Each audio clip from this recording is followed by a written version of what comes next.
Like, in all seriousness, we've been very ready and waiting for you. All right. Okay. All right. So, um, word has spread throughout the realm of your party's exploits and heroism and, yes, daring do in defeating Strahd and freeing up the people of Barovia. And your travels have taken you all the way to the bustling city of Waterdeep, specifically to the Raging Bull District. It's the middle of the afternoon, and you find yourself in the Raging Bull District when all of a sudden you all hear loud screams of, yes, both agony and terror. When you look to see where they came from, you see a young man wearing the latest fashion trend. Um, he's dressed like a pimp. He's dressed like a pimp. He's convulsing on the floor. His pants are stained with blood. Another man of lower status, dressed in rags, is trying to save him, yelling for help, but to no avail. The young noble stops moving, and shortly after, a beetle shaped creature drills out of his chest in a burst of gore and blood. What do you do? Oh my I god. think we kill it. We kill the scarab. Can I check to see if the clothes he's wearing are expensive? You can absolutely. You can. What would you roll? An insight check to see that? Yeah. Okay. Let me find the insight. Oh yeah. Yeah, you can tell that these are very, very expensive clothes. In fact, they are well known here in Waterdeep as coming from like a particularly well known seller. Guys, I think we need to get involved.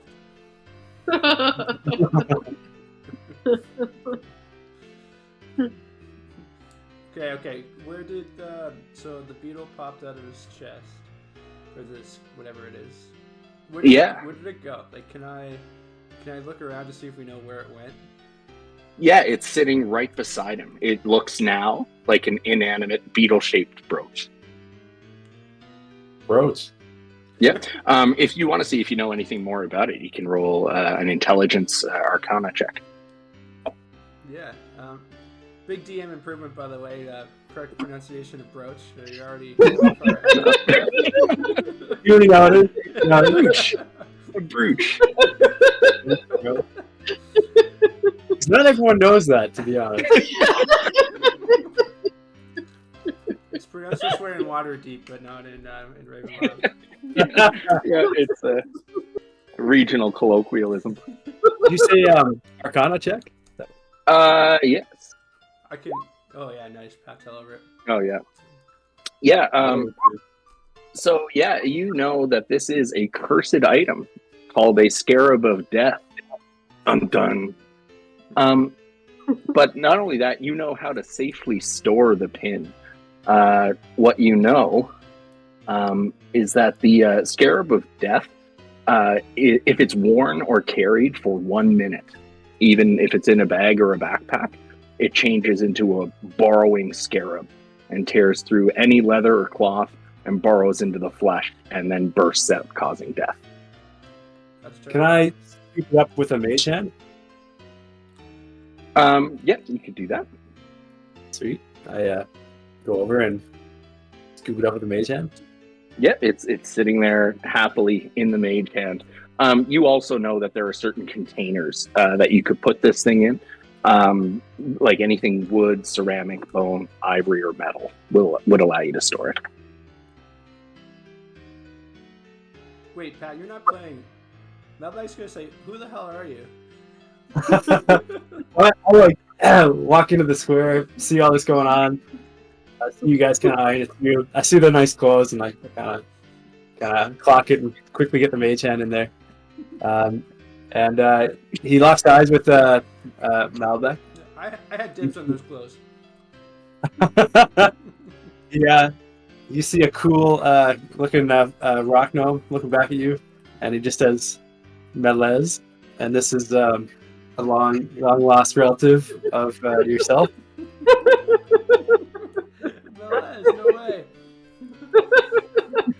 You hear the servant weeping over the corpse while this is going on. Are you from the Mountain Clan or the Ocean Clan? Mountain Clan. You may remember my name is Musli Katerina Ambrosius, but my friends call me Moscato.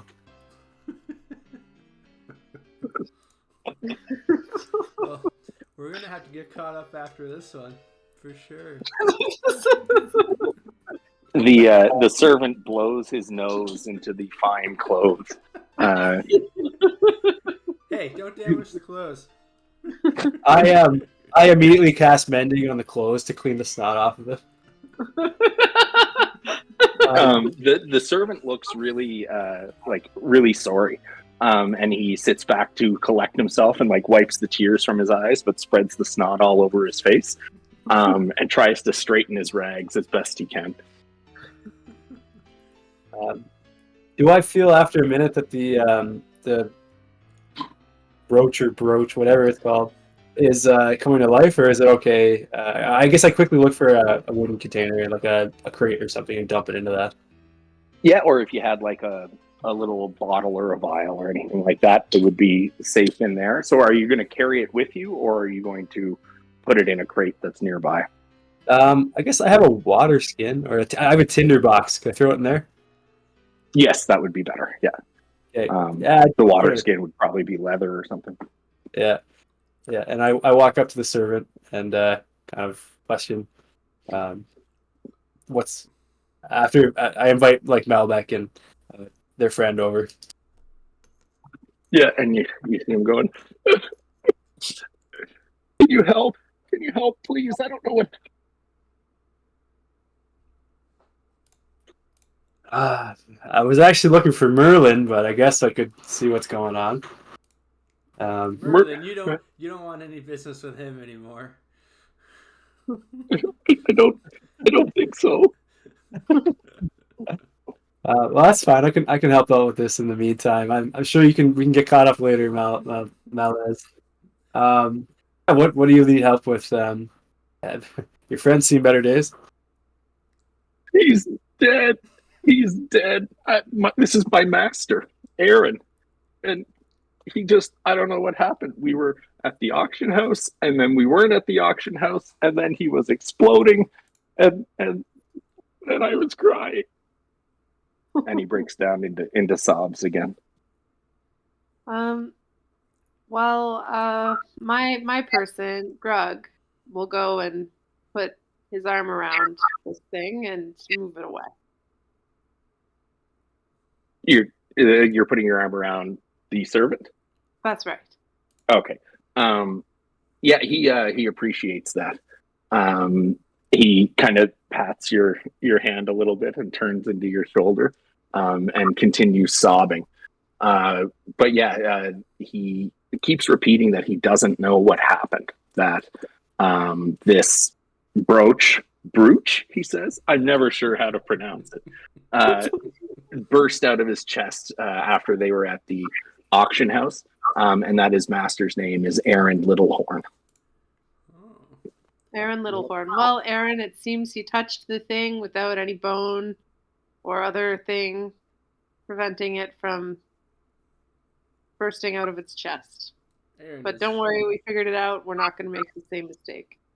And Aaron, these Littlehorn folks, wealthy, you think? Well, he's a servant, so yeah, they're the wealthiest. We go to the auction house all the time, but I can't imagine anybody that would want to kill him. He just picked this little bug brooch off the floor while we were there. Oh, he didn't even get it in the auction. No, that was kind of weird, because normally when we get stuff at the auction house, it's because we what do you call it with the paddles? We do that. That's it. Thanks. Sorry, sometimes I have trouble with my words. But yeah, we usually bid, but this was weird because it was there the whole time, and he just waited till somebody left, and then he grabbed it. Like, he wasn't stealing. He doesn't steal, but he knew he wanted that thing. Well, he doesn't do much of anything anymore. Malbec prepares the usual spell of the floating disc. See if I'm gonna take a long rest. Oops, my character is low on spell slots. That's fixed. Oh yeah.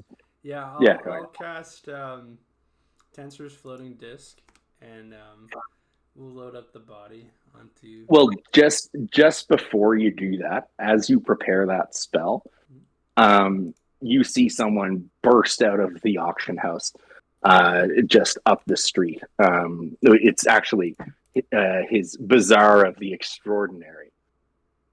He's an overweight, eccentric-looking man with scruffy, fiery hair, and he bursts out of the mansion and runs toward you with a preoccupied look.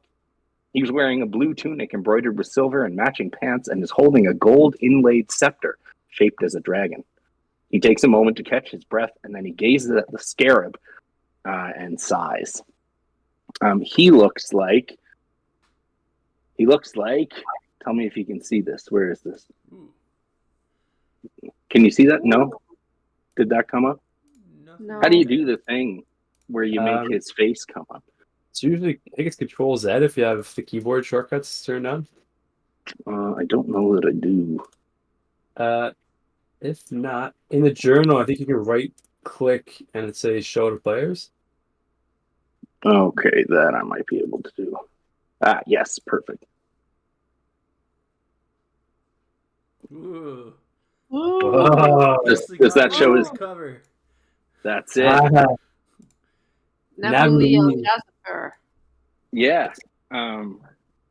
He runs out and he goes, oh no, please to be sorry, guys. That's my Scarab. Oh boy, old Nabali's in a lot of trouble now, guys. Is that why you're preoccupied? Oh, deeply preoccupied. Yeah, preoccupied with you say my certain execution that's gonna come from this one, guys. It's gonna be pretty bad. That's Aaron Littlehorn. You know that guy, guys? No. Just a boy. Yeah, the servant. Liam. He's a good guy. Liam, good guy. All Liams are good as long as they're under 6'4". Am I right, guys? But yeah, that's Aaron Littlehorn. He's super important. That my Scarab of Death. I mean, talk about a fitting name, right? Dead. Almost certainly mine. Not too many scarabs like that around. Am I right, guys? Well, why do you have it?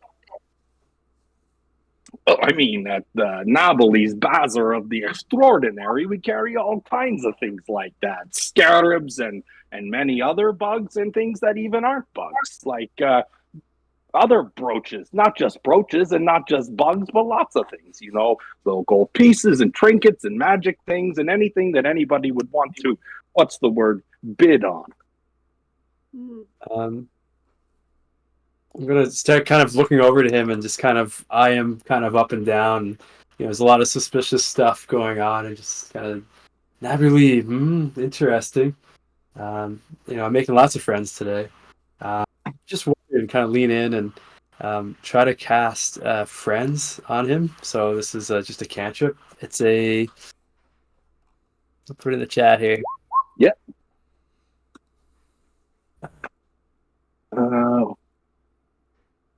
Advantage in all charisma checks. Okay, yeah. Yep. And then try to make a persuasion check and just see if I can get like a bit more of the story from him, see if he's hiding anything. Like, is there anything else you could tell us? You know, maybe a little bit more. Just try to get the whole story out of him, basically. Oh, for sure, guys. I'm Nabali El Jassafir. I'm from the desert city of Calamport. It's nearby, but I've been here for a long time, successfully running Nabali's Bazaar of the Extraordinary. This is Aaron Littlehorn. He's a customer. He comes to the place, the bazaar, from time to time. He usually bids, and that he did not bid on, but it's almost definitely my Scarab of Death. I don't know how he could have gotten it because it's supposed to be kept in my secure vault underneath my house. It's extra dimensional, so I guess it's underneath my house, but it's kind of not. You know what I mean, guys? Aaron's father. This is a big exposition dump. I hope you guys are ready. Do you know Blinksy? Oh, do I know Blinsky? Please, we get Blinsky stuff in here all the time. They say if it's no Blinsky, I can never remember the rest. But it's a famous saying. It's a whole big deal. Everyone knows Blinsky. Please, do I know Blinsky? But do you know Archibald? Do you know Archibald Littlehorn? You should. You should. I know Archibald Littlehorn, and I know that when he knows that Aaron's dead, and he knows that it was the Scarab of Death, oh, guys, that's on Nabali big time. He's gonna kill our buddy Nabali here. Is be no good. I have to say. Yeah, I was just gonna say I kind of know about you guys. You're kind of famous around here. Except, you're missing one pretty important guy. That Apostle. I mean, we knew that you guys. I want your help, but I'm a little reluctant when you don't have your leader here. Maybe he can join our group and pretend to be our apostle to avoid being killed. Oh, me pretend to be Ed Apostle? Look, Nabali aspires to greatness. I don't know. I don't know if I can fill those shoes, guys. I would really appreciate it if you guys could solve this for me, though, and that way I wouldn't die. I think that would be good. Okay. Could we maybe see your vault and see how this scarab? You could help us figure out how this scarab got out of your store and all the way over to the auction house? Oh, absolutely, guys. I would love that. You can come and see the vault. I'll show you all around it. I mean, I know I didn't take it out of the vault, not even accidentally. You can't do it accidentally because it's got, those things where it bursts out of your chest or whatever, guys. It's a big deal. So you got to be careful with the Scarab of Death. I mean, that's the name, right, guys? Just looking at the map here, whereabouts is the auction house and whereabouts is Navali's store? Okay, great questions. This is where you are right now. That's where the bloody shirt, that's where the issue was. Wait, no, that's not right. Shut up. This is Nabali's Bazaar. Can you see this? I didn't see anything pop up, but can you see the pings? Yeah. So can you see when I ping? I cannot. No. It's right. I'll just put a little mark on it. Okay. I see Kate's the favorite. Oh, that's okay. I just pinged that. Yeah, that wasn't my ping. Oh, I see. Nope. Does that work? I saw a line with the next. That's just Kate. Okay. Okay, weird. Oh, is it because I'm on the GM layer? Is that why? Yeah, probably. So does that work? Oh yeah, yes. I saw that. Okay, so that's over where you are. This is Nabali's Bazaar. Right here.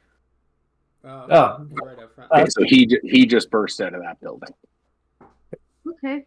And where are we wanting to go? Well, I was trying to figure out where the auction house was.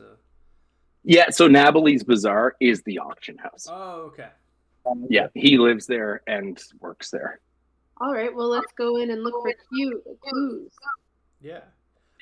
Let's do it. Yeah. Okay. We can do that. The thing is, I do wonder if we should leave the body out here, hide the body. I don't know. What do you guys think?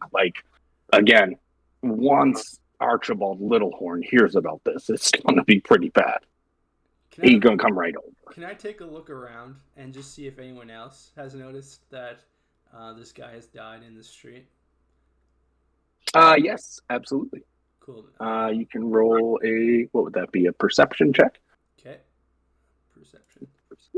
A 9. Oof. Okay. Yeah, it doesn't look like anybody. You know that the servant has seen what's going on, and he's still there, weeping openly. But other than that, you don't really think that anybody has seen it. It's been busy, but no one seems to have noticed. Okay. Awesome. I'll finish casting my Tensor's floating disc spell, and just as a reminder, I'll put that in chat. But it's essentially we've used this enough times to move bodies. I think we know what's going on.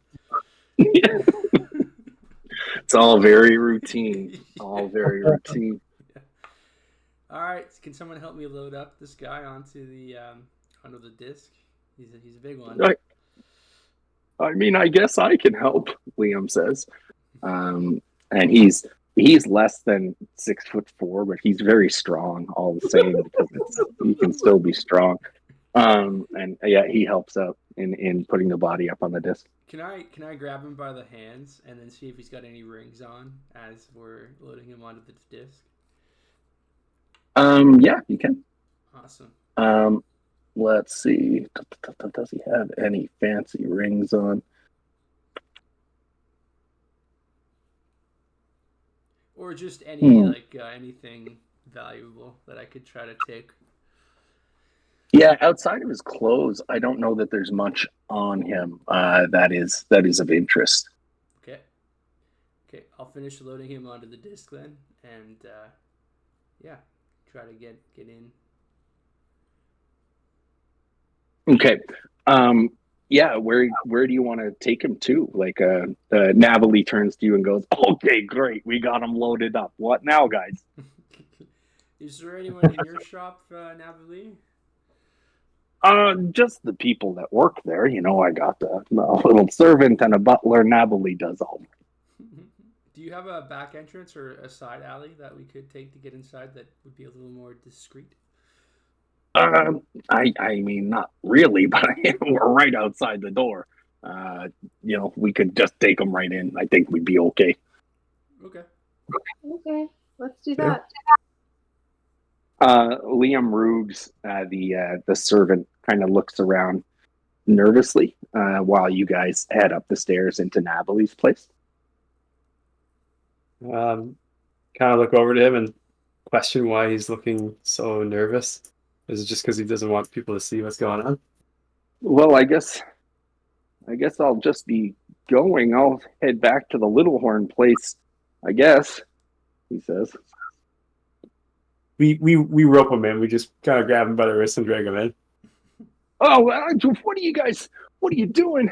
I got to get back to work. You know, this is the kind of thing that, I mean, Lord Littlehorn is definitely going to want to know about this. I think Lord Littlehorn would definitely want this to be investigated, though, for sure, right? You don't want to show up without any answers. I mean, they might think you even did it. Geez. I don't know. Lord Littlehorn, you know, it's pretty clear who did this. I mean, Natalie, you know, I don't know. You can try rolling a perception check, but you've got to convince him that he's not going to get into trouble. Okay. Or not a perception check, sorry, persuasion check. Yeah. 16. Yeah, I really need to go tell him. He is not convinced. He is starting to. Malbec goes over and slaps him and says, "Pull together." Tries to intimidate him. He looks down at his feet immediately. He's a servant. He's used to getting smacked around a little bit. But roll an intimidation check. Not Malbec's strong point. I rolled an 11. Yeah. He looks down, but this time being slapped, you know, being used to it kind of comes into play. He does not seem deterred by your attempt at intimidation. Oh.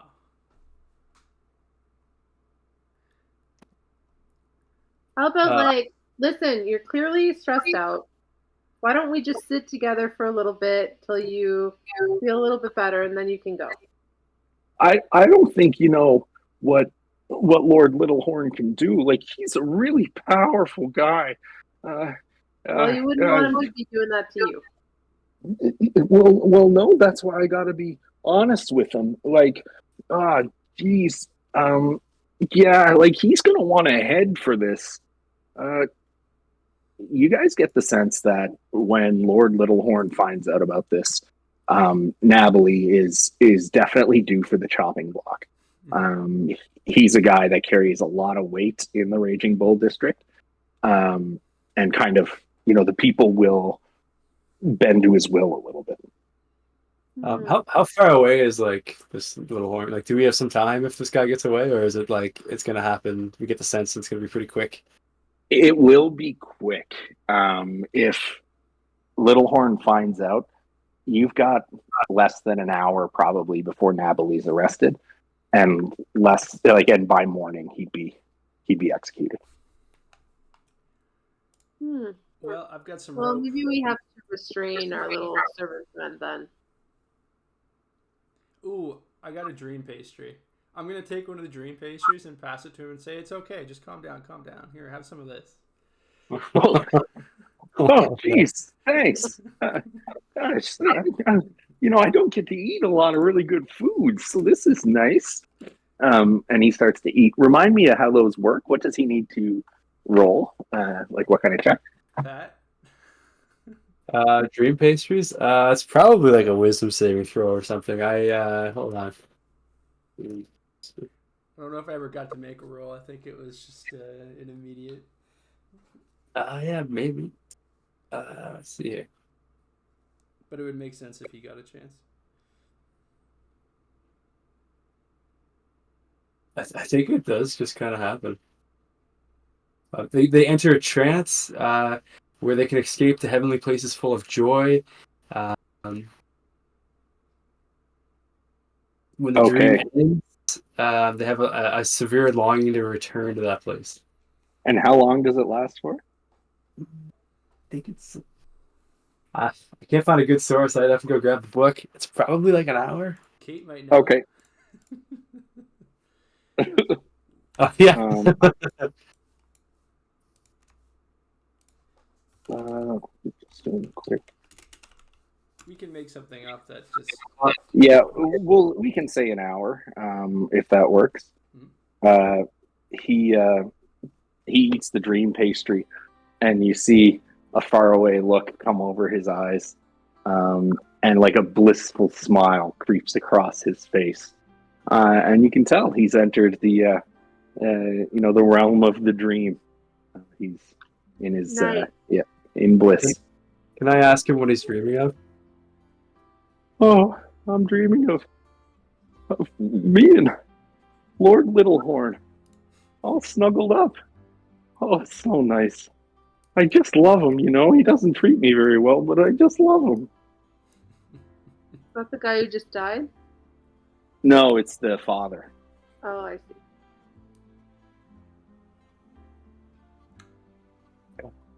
We like kind of got him in then? Got him into the bazaar?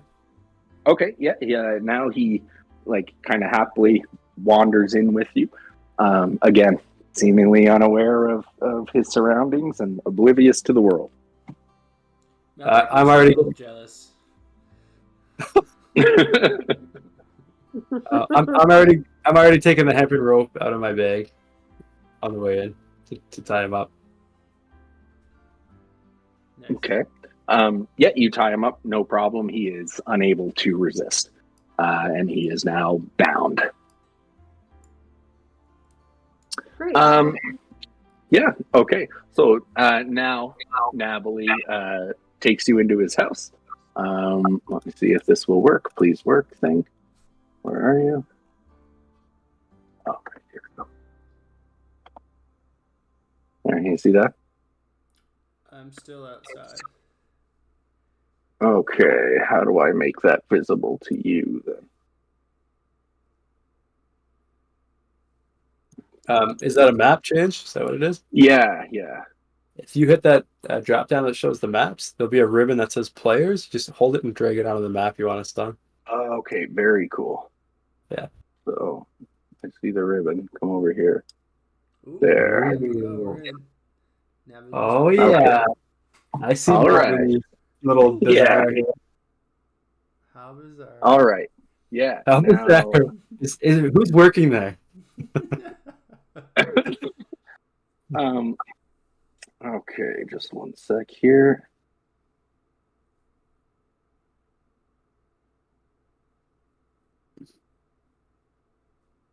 Ooh. Okay, perfect.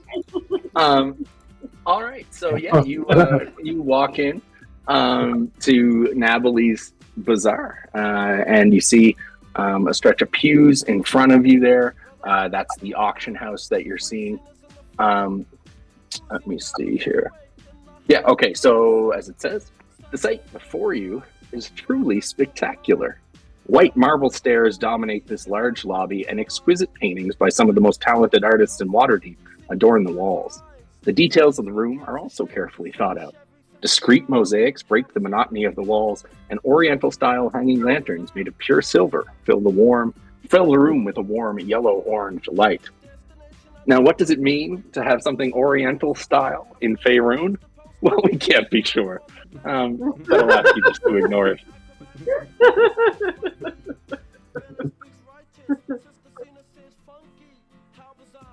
Yeah. So as you come in, Nabalie says, "I hired one of the best interior decorators of Waterdeep, guys. He has a perfect blend of Kalashite and Waterdavian styles. What do you think?" Very nice. You got a beautiful spot here, Nabalie. Oh, thanks. All of the lanterns and mosaics, super typical of my home country. But the marble stairs, pretty grandiose, don't you think? Those are local. Did your home designer have anywhere to hide a body? Oh, didn't come up a whole lot, guys. Didn't really. I mean, the extra dimensional space, I guess. Cool, yeah, we'll walk in. Now that we'll just be looking around to see if anything looks magical. Could I even do like an Arcana check to see if there's anything magical in the room? Or detect I'll use detect magic. Yeah. So, okay. Since anything within 30 feet that's magical, I can sense the magic, the faint aura. Okay. Yeah, so you detect that there's a continual flame spell just to keep everything lit properly at night. But that's not really in use during the day here as it is now. Yeah, there's not much else that you detect here. You can see Malbec looking slightly disappointed that there's not magical items around. Yeah, sorry, you could probably detect some of the magical items from the auction. I didn't even think of that. But yeah, those would be apparent to you. You would detect things like the bottomless tankard that's on the auction block. It's sitting right up there now, ready to be auctioned off. Yeah, you detect a ring of truthfulness. And a ring of reduction. Cool. Yeah. Malbec's definitely going to try for those later on, but he doesn't want to upset Nabalie right now. Okay. Yeah. Security or anything around the area, or is it just Nabalie? Yeah, the security in this room, like there is actual physical security. You notice that all the windows are barred. There is that aspect of it, as well as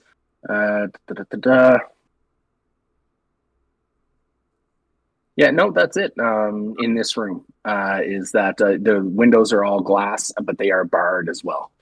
Yep, that's the beetle burrowed its way up here. Like, is there, or is that? Am I misremembering? Yeah, no, he doesn't know how the beetle got out of his vault. that's not. Yeah, he has no idea. Can I do an investigation check on the vault? Oh, the vault is on a whole other level, guys. We have to go. We have to go to see that thing. Okay. Should we go downstairs and take a look? Just quickly looking up the beautiful staircase there. What do I see upstairs? Like, is there more to the bazaar, or is that more like Nabuli's private quarters? Yeah. Okay. So Nabuli's private quarters. Let's see. Yeah. So this would be over here. If you can see this. Yeah. Okay. So that is the auction room itself. Everything in this room has been done to impress. The solid marble table behind which the auctioneer stands, the varnished pews for the clients, and all that. This is the lobby right here, okay, where you came in.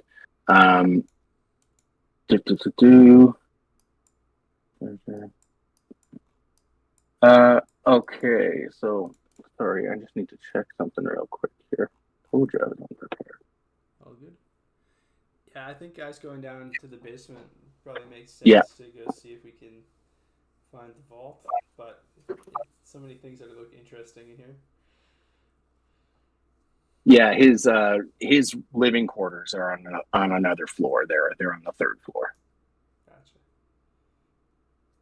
Do you guys think we should go down to the basement and see if we can explore the vault and see how the let's go to the vault. Let's check out the vault. Okay, so as you approach the stairs, you notice a young dwarf. Actually, sorry, an old dwarf, a lazy old dwarf, who is sweeping by the stairs. Her name is Jasmine Metalwort. She's the housekeeper for Nabali. Nabali says, "Don't even worry about her, guys. We don't need to talk to Jasmine. She's just a housekeeper. No big deal." Gregory has an immediate crush on her. She actually, why don't you roll an insight check? Gregory's like in love. Love at first sight.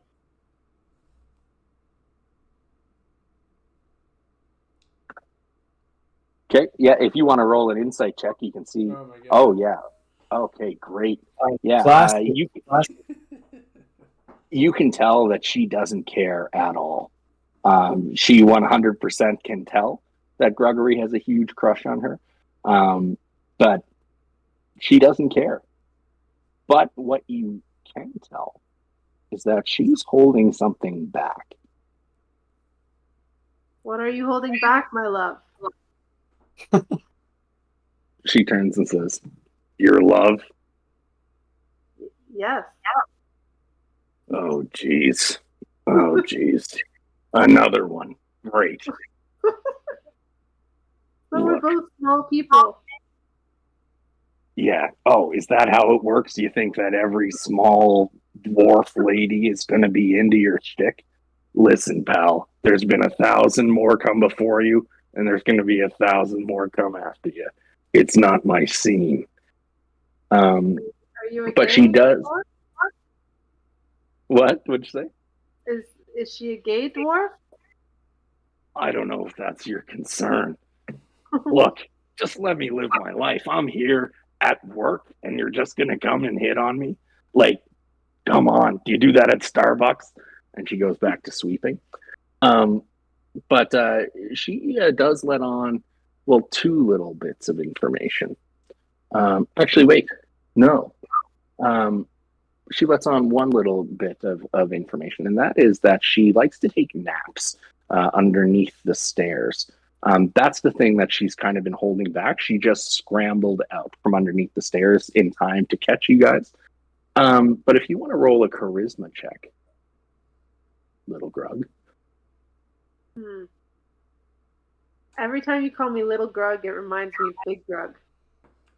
Oh, deeply sad. Yeah. No, we revived him in the canon. Oh, that's right. It's canon. Yeah, that'll be like the when we go back and have a prequel.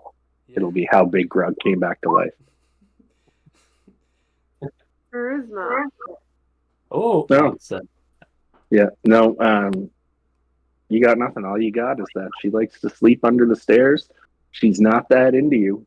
What if I give her some money? Interesting. She cocks an eyebrow. I'll give her 10 EP. Oh yeah. Yeah, she'll take that. She goes, all right, fine. She says, pocketing the money, and says, look, I got a little ring of reduction here. Okay? I don't know if Natalie knows I have it. I grabbed it once, it was rolling around on the floor, and I thought, why couldn't I do myself a little favor? So I put on the ring of reduction. I use it. It helps me sleep under the stairs. It's not a big deal, right? You put on the ring of reduction to help you sleep under the stairs. Yeah, it just makes me a little bit smaller. I see. What relationship would that have with the Scarab of Death? Can we ask her if she's ever seen the Scarab of Death and bring it out?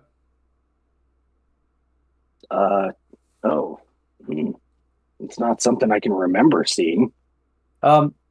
Just to test this, can I just say, you have cool magical stuff too here. We got one too here, and I open up a tinderbox and hold it out to her to see if she'll take the beetle.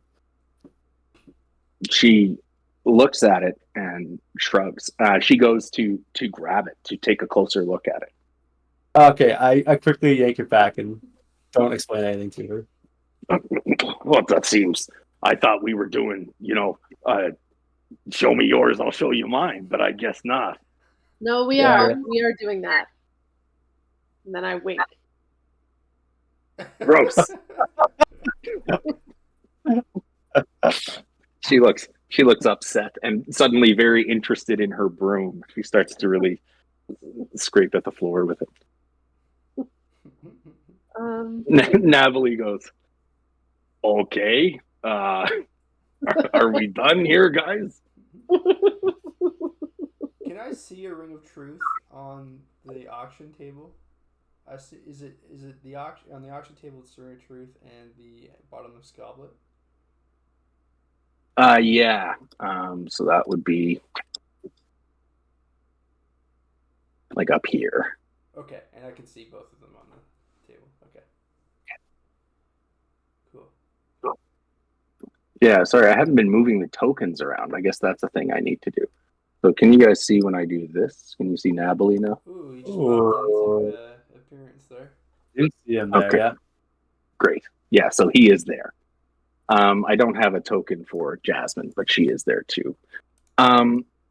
Jasmine also tells you, but she very pointedly does not tell Grug. She's kind of turning towards everyone else.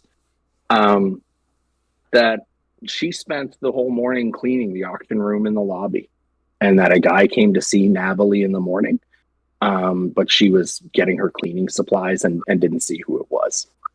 But she did say that the guy sounded pretty angry at Natalie. Could it have been Aaron? Whatever his last name was, Horn.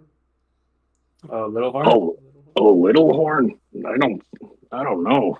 I couldn't see anything. I just heard that the guy sounded angry, something about not being paid enough, and the guy said, Natalie asked him to keep his voice down and said, come on up to the office. And then I don't know what happened after that. Natalie says, I don't know that happened. Nobody came to see me this morning. I was in my office doing paperwork.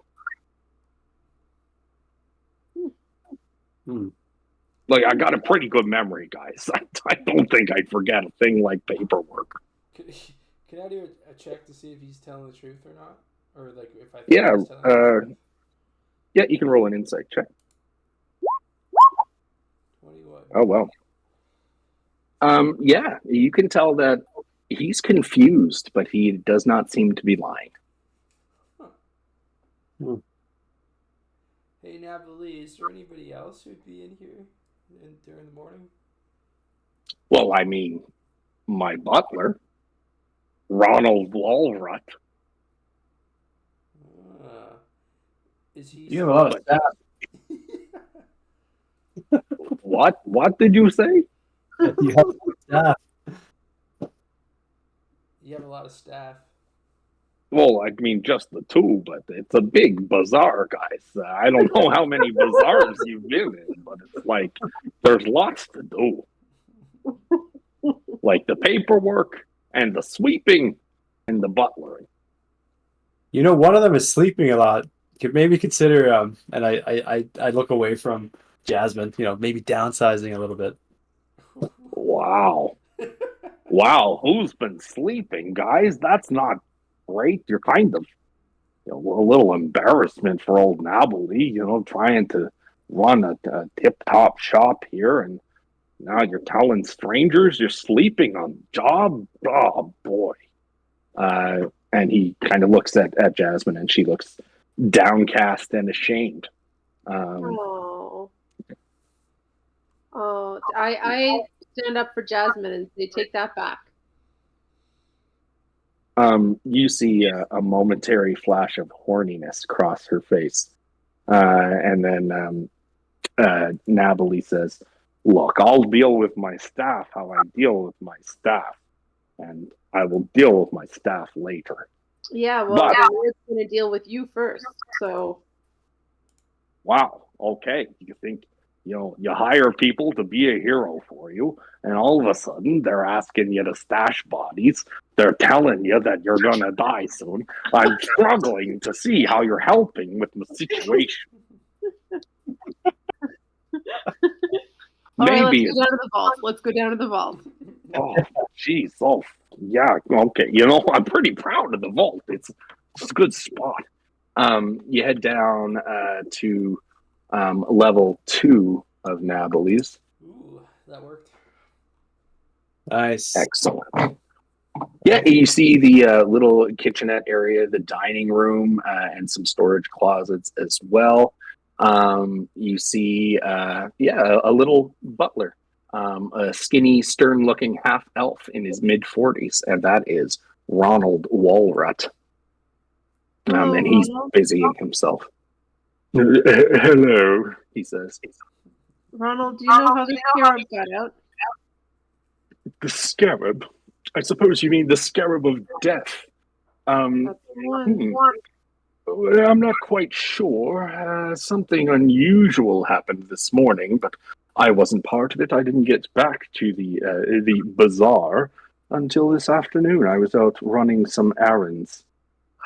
Can I do a check to see if he's telling the truth? Yeah, for sure. Sounds like he's lying. Speaking of errands, have you seen this guy before? And then oh, dear God. Dear gods. Is that a dead bot? Is that Aaron Littlehorn? He says.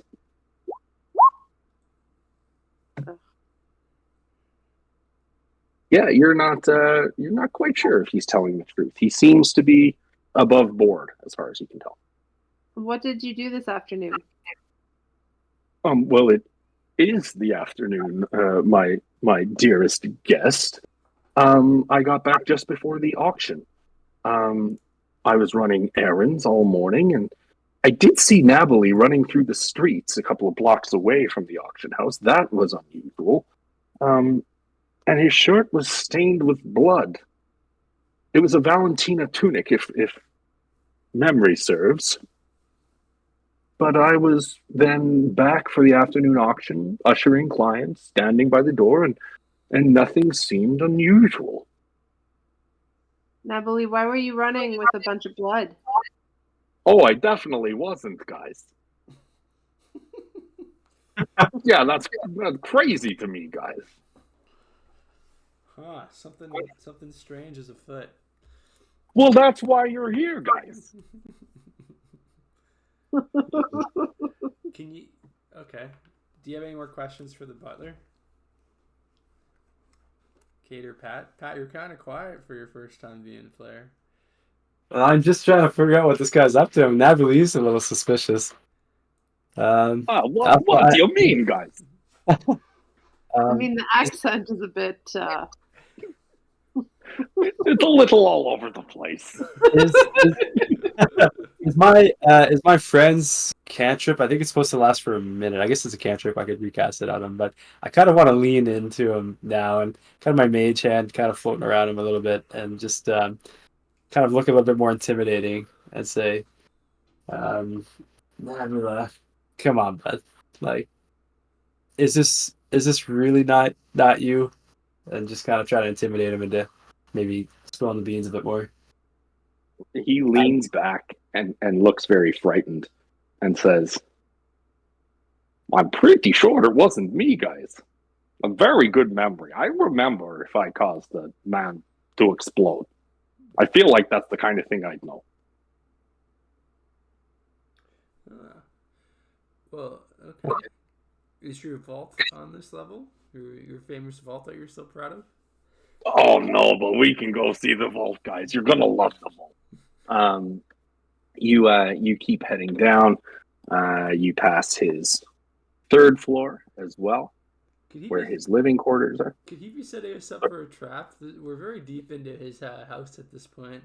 Yeah. And all the witnesses of the death were here. Yeah. Yes, it does seem a little bit suspect. Can I do another insight check to see if he's gonna kill us in the vault? Absolutely. Nabali, are you the bad guy?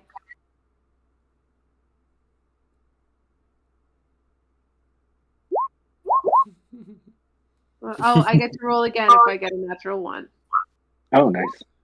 There we go. Oh, yeah. Oh, great roll. Yeah, again, you see that he seems to be confused, but he is not lying as far as you can tell. Yeah. What's he confused about?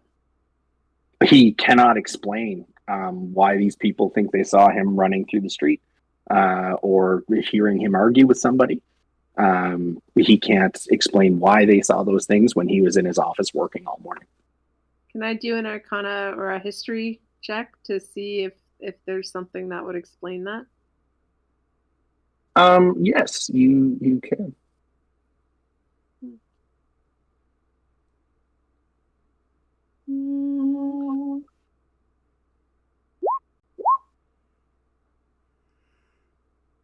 Okay. Pretty good roll. Let me see. Give me 1 second to find what I can tell you about that.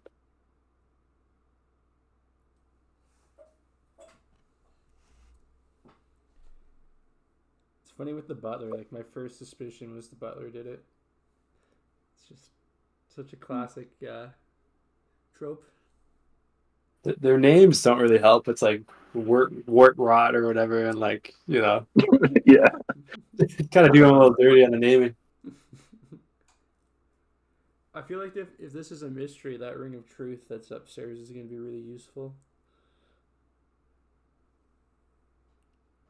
Yeah, we need the ring of truth. Okay, so that was a history check. Okay, yeah, I think I can massage that and give it to you here. Yeah, with your history check, you start to wonder if maybe his memory has been modified here at all. Interesting. Maybe we could ask the butler some more questions on the way back up. Do we think he's cursed, or do we think it was like a one-time spell? Because I do have remove curse. Could see if it fixes his memory. Yeah, give it a shot. It probably won't, but I will try. I'll go up to our good friend Nabali and touch him on the shoulder and try to remove any curses that might be on him. Okay.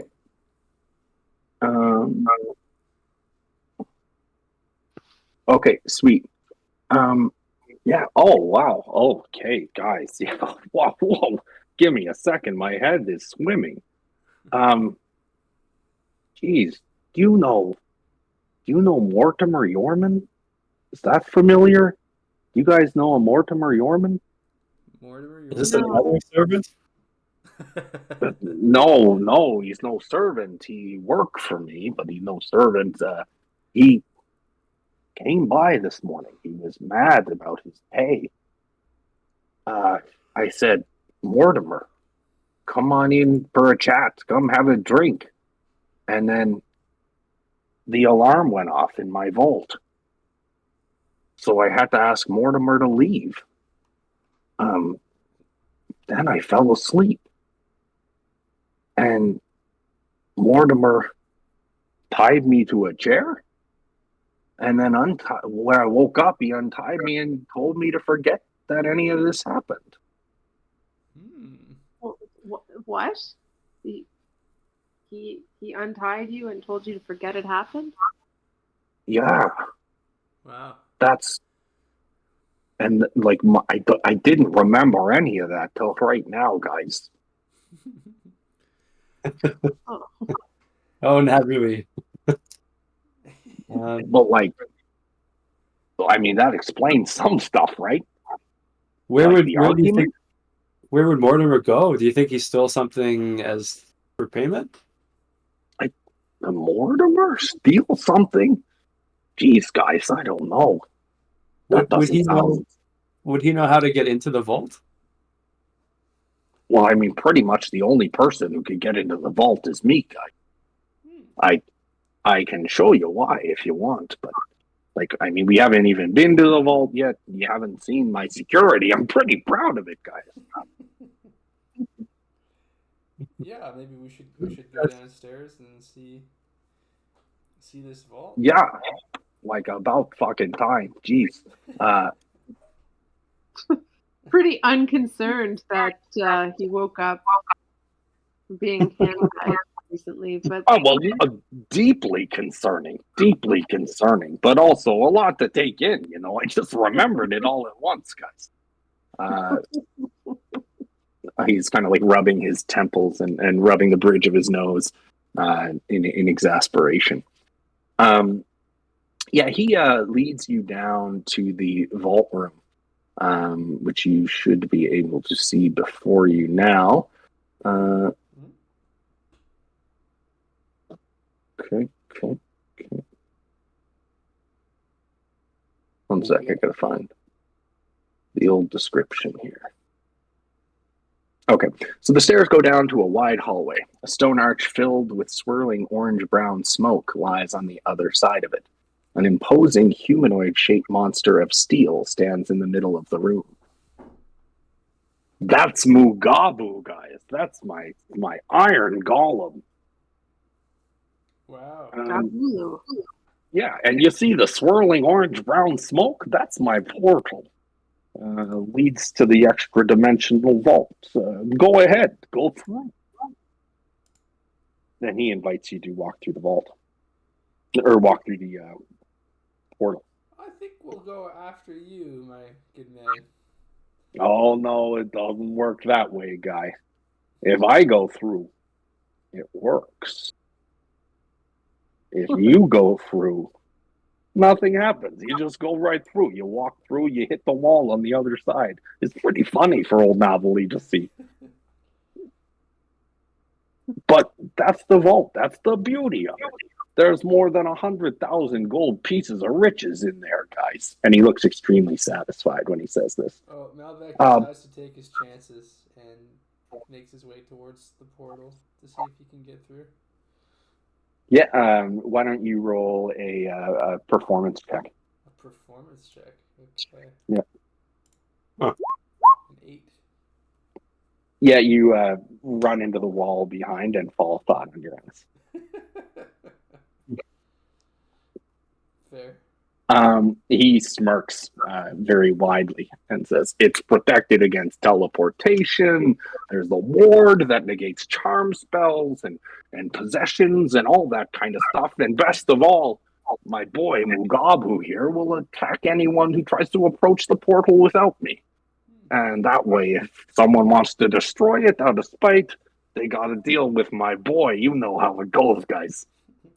Natalie, So, do you tell Natalie, everyone is who there? comes down here all the tricks? I mean, not everybody gets to come down here, but like some people have to know how it works. I don't want, poor little Jasmine or Ronald wandering in there and getting their ass beat by an iron golem. Can I try casting the knock spell on it and then running through? Yeah, sure. Only works for mundane locks. Oh, is it only mundane? Yeah, wouldn't work anyway, if that makes you feel better. Yeah, it does work for magical JT, but yeah. I smack there's no lock here. I go with so much confidence though into the portal, like I strut in. Yeah, roll a performance check. Oh.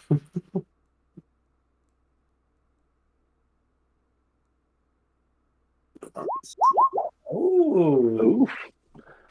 Yeah, you strut in and it looks great. And for a moment, even Napoli thinks that you're going to make it through. But no, you hit the wall. You don't fall on your ass. You just kind of take a step back with your eyes watering after your nose hits the stone.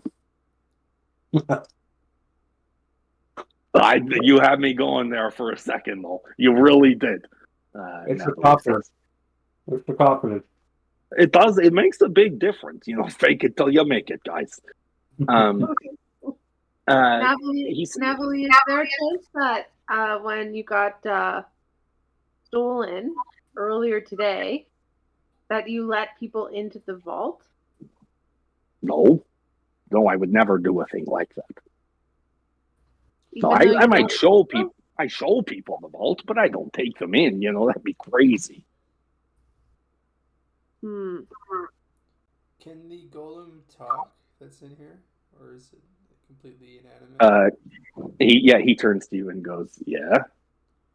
Oh, have you seen anyone else down here today, Mr. Golem, sir? Just Natalie. Oh. Do you know why the alarm this morning went off?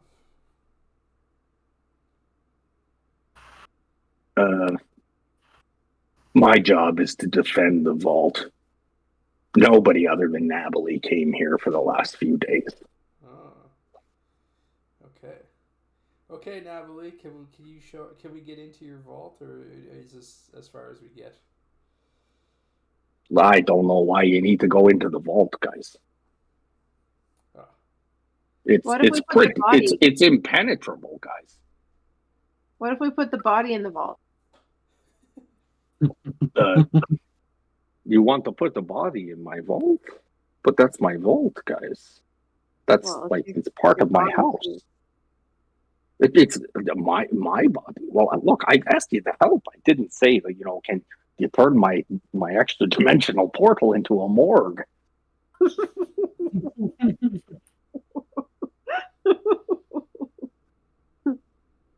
just think it might be fun to put the body in the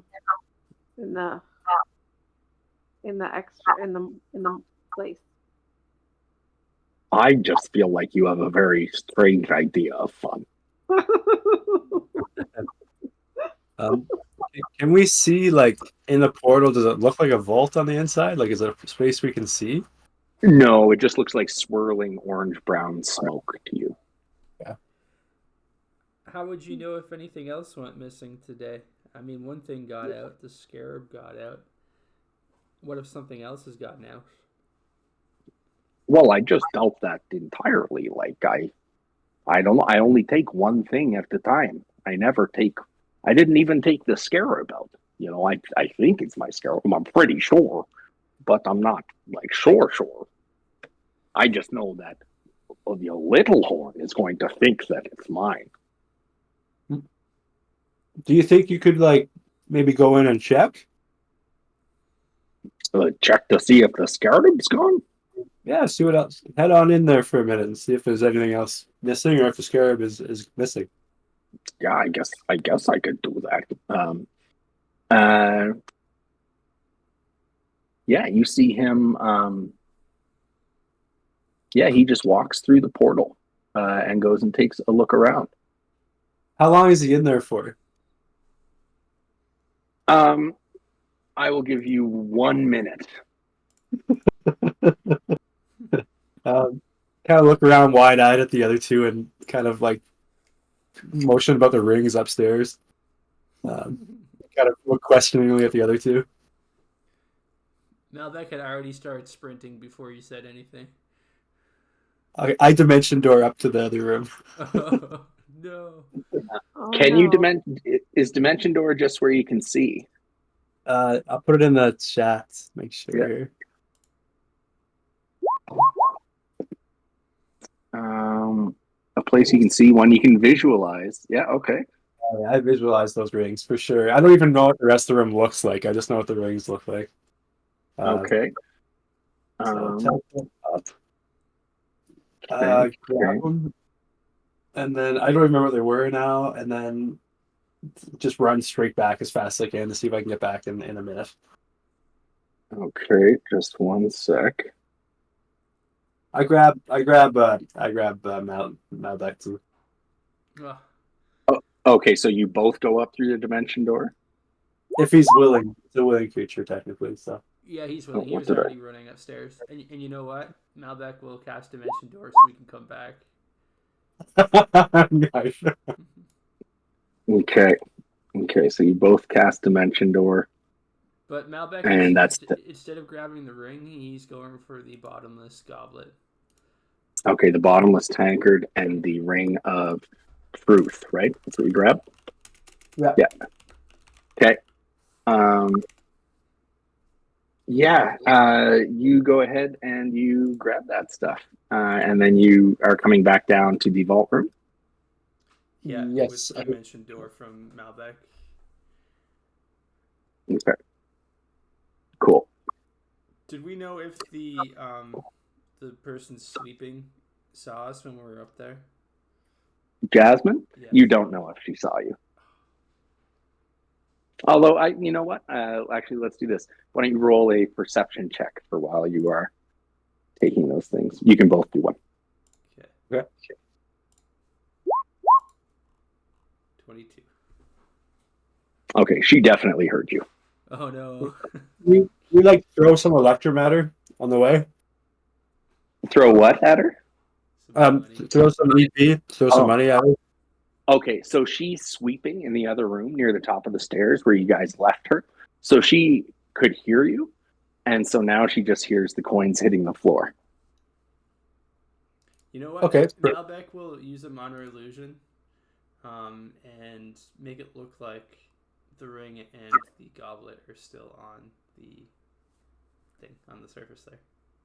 Nice. Okay, cool.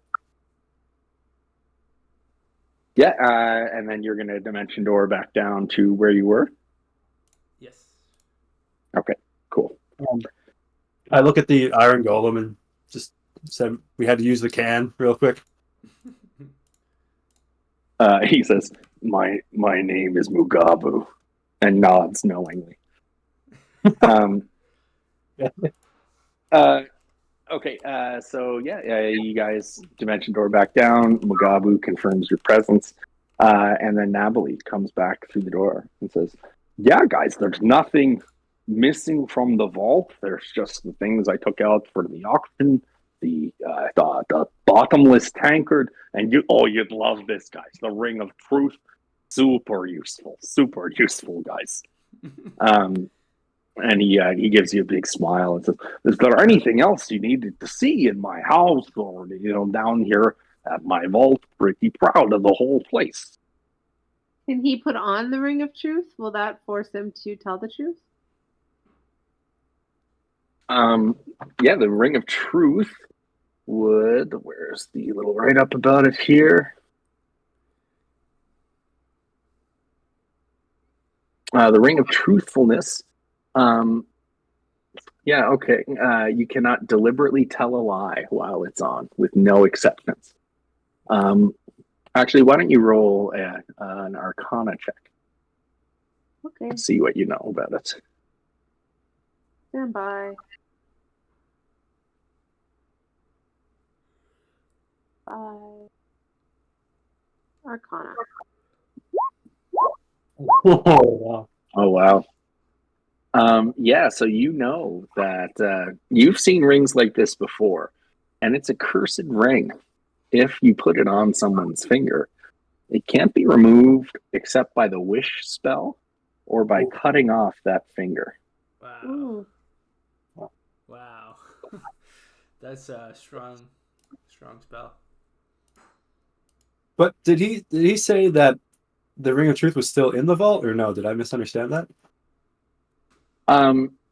No, he said that he takes things out one at a time, and that he had taken those two things out and put them up on the auction block for later.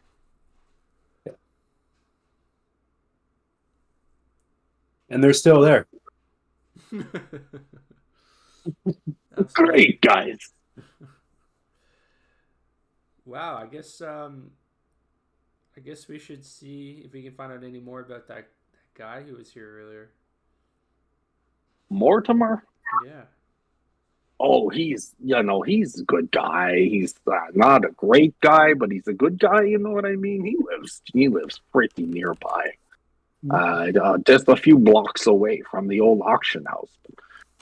Yeah, I like Mortimer. All right. It's just that Mortimer. Well, I mean, you gotta meet him. Yeah, I think. What do you guys think? Should we? I think we'll ditch the body here anyway, and then we'll. Yeah. We could either explore the upper floors of the bazaar, or I think it's probably more useful to go talk to Mortimer. Yeah, let's go talk to Mortimer and shake him down. Yeah. All right, we'll head upstairs. Sweet. Okay. Yeah, you head back upstairs and you see that Napoli's like getting nervous. He thinks that with both the servant and the son gone, that Archibald Littlehorn is going to come sooner rather than later, and someone's going to know that it was Napoli, that he was involved somehow. He's very nervous about this. Do we have any more dream pieces? We do. We have 8 more. Malbec might just say no. He's like, no, I'm saving these. What did we end up doing with the body? Are you still just carrying it with you on Tensor's floating disc? I think leaving it in the vault on the 3rd floor would make the most sense. Okay. Why don't you roll a persuasion check to see if Napoli goes in for that? Yeah, come on, Napoli. It's like this is your first time seeing a body. Oh, I mean, I deal with antiquities, not with dead guys, you know. Did you say persuasion? Yes. Oh, no. There's no fucking way I'm keeping a body in the vault, guys. Okay, are you kidding me, guys? Oh, geez, the stink.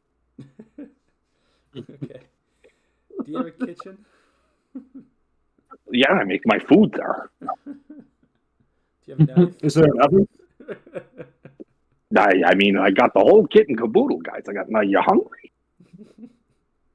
We can get some food, guys. You haven't lived until you've had Ronald's liver and onions. That's pretty tasty.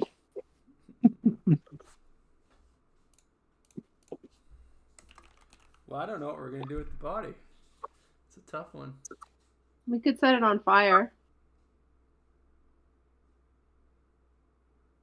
Which would you rather? Would you rather we set it on fire? Or would you rather put it in the... Well, I'll tell you something that I'm a little concerned about, guys. And maybe, perhaps I haven't been super forthcoming about this Littlehorn family thing. Like, you know they're rich, you know they're powerful, but Archibald's big thing, it's like locating stuff, like casting locate spells, finding things I don't know. Like he's a transporter. He deals a lot with goods, and so it's kind of his job to know where things are, guys. And, his son is a pretty important thing to him, I think. So you're going to be looking for him, guys. Hmm. Well, I guess we better hurry then. And we already searched the body to see if there was anything like on it that this guy could like locate specifically. Like there's no items on that or Aaron or whatever his name was, Little Horn, or the servant. Yeah, good idea. Yeah, the servant is just wearing rags and stuff like that, and there was nothing except for the fancy clothes and the scarab on the nobleman himself. Oh, the scarab. Oh, interesting. But his dad should know about this scarab, typically. No, you have no reason to believe that would be the case. Can I look over at Nebula and say, "Hey, do you want your scarab back?" I mean, I'd take it back, guys. I think it should go in the vault, probably. Yeah, that's a good idea. I take the cover off the tinderbox and hand it, put it to Nebula. Like, most people grab it. Yeah. He gives you a thumbs up. And yeah, he do you want to come with me to the vault, guys? Like, is this kind of a thing where you need to see how the magic happens, or are you good? Yeah, sure. I'll go to the vault. Okay. Yeah, you just. What's that? I'd also go in the vault.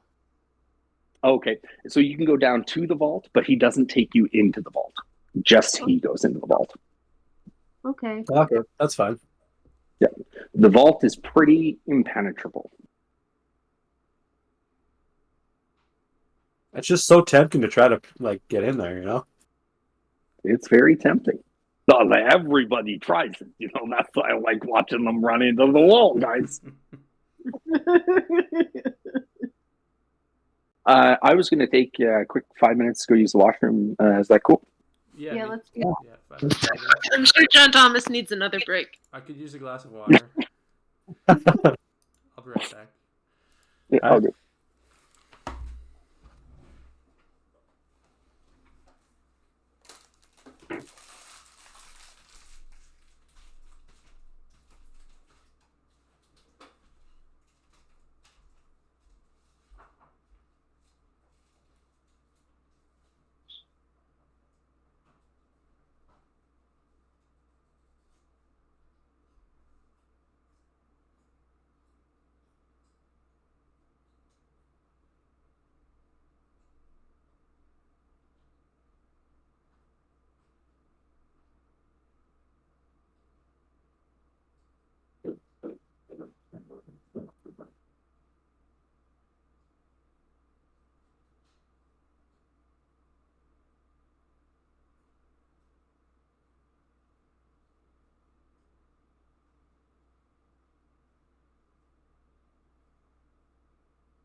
Is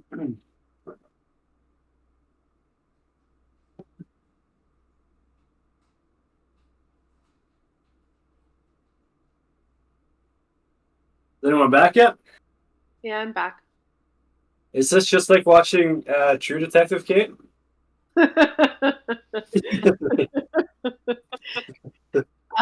Liam called me from Dominican, and he drinks are free in Dominican, so he's pretty fucking slosh. And he was like, "You can't watch True Detective tonight. You have to wait. You have to wait till I get back." So I'm committed to that. So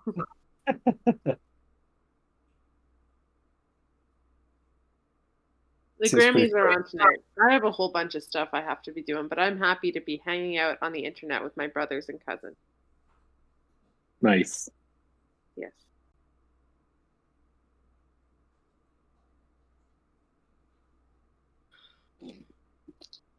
That's good. That's good that we're not competing against True Detective then. No, I'm very, very into True Detective to the point where we're actually watching season 1 again. Oh wow! Is the new season, is that good? Yeah, I think it's better than any previous season. I don't know. I don't love season 1 in the way that other people do. Season 1's the only one I watched, actually. Season 4 is better. Oh, we just started watching Fargo season 5. But yeah, I would be interested in a good detective story.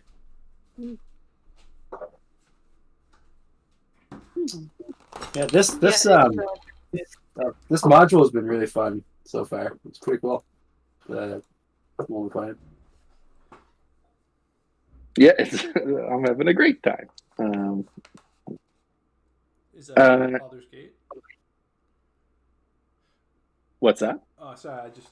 I just hopped back into the conversation. I thought you and Pat might be talking about Baldur's Gate. Oh no, I actually haven't gotten far in Baldur's Gate since last time we spoke. It's been, I guess, exams kind of threw a wrench into it, but I'm still in the Shadow Cursed Lands.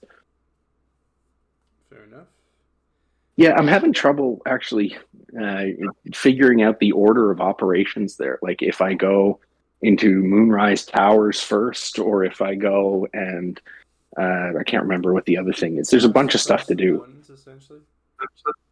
Yeah, like to go to the Githyanki Creche or whatever it is. Oh yeah. Like I didn't do that because I went through the Underdark instead. So I didn't know if like that just meant that I shouldn't go do the Githyanki thing, or if like I should go do that now before I continue in the Shadow Cursed Lands. The game gives me a lot of that kind of anxiety. Like I don't know if I'm like, with Final Fantasy, if you're advancing, you can't go wrong. Like you're going to do things correctly. But this game, it's like you do something wrong and a whole village dies, then it's your fault. I'd say we've skipped some of the plot for sure for some of the side characters we didn't care about, but like things still happen. So you're all right with anything you choose. Yeah. What's this? I thought it was the theme song to True Detective, which is a show I don't watch. So I took a real risk and put it on, but I didn't think it was going to be this sporadic. Oh, terrific.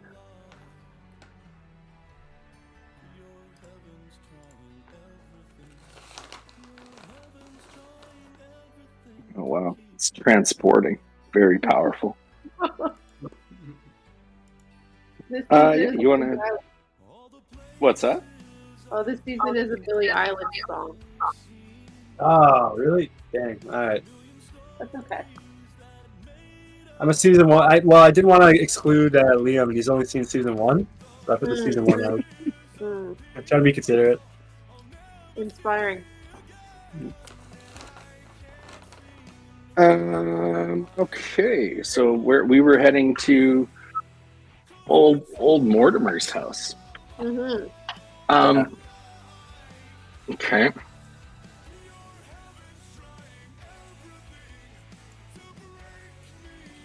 Jesus, this music. It's incredible.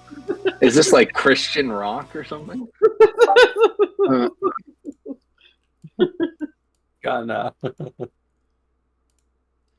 Did Nabby Lee ever tell us why Mortimer was there? Like he said he owed him some money. Yeah, there was an argument about pay. So yeah, Mortimer works for Nabby. But he's not a servant, so we don't know what Mortimer did for him. That's a good question. Yeah, if we're still with Nabby Lee, could we ask him what line of work did Mortimer do for him? Yes, you can.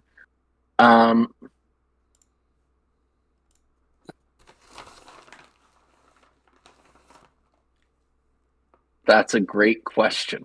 A very good question, in fact.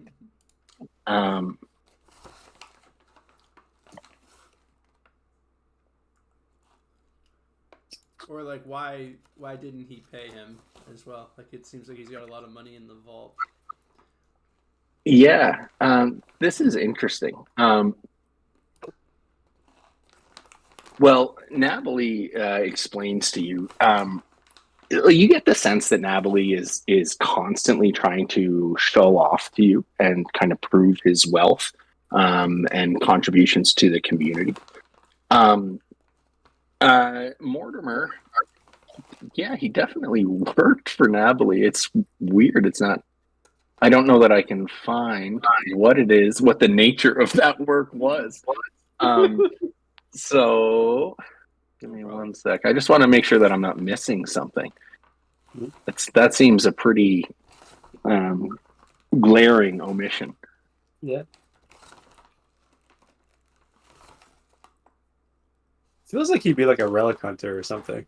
Yeah, we'll say just for the sake of being quick here, you know that Mortimer is, he's a powerful magician. Nabby explains that he's actually a necromancer, but what Nabby has him do is verify the authenticity of magical objects as he acquires them. I feel like that's probably the easiest narrative justification here. Nabby says, oh, guys, you make sure that all my equipment work right.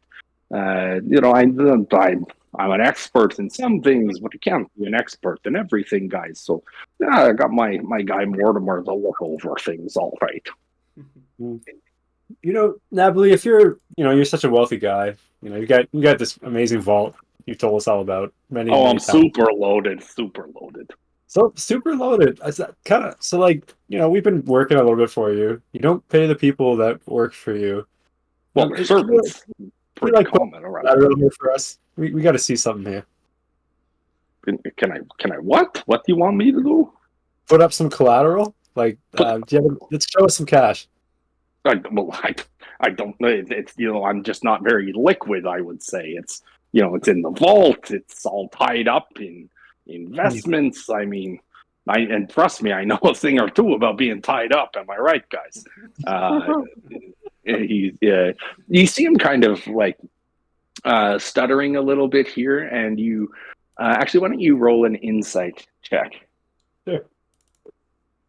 I pulled an amateur move here. I don't know my character sheet up. There we go. Oh my gosh. Insight check? Yeah. Yeah. All right, there we go. 23. Yeah.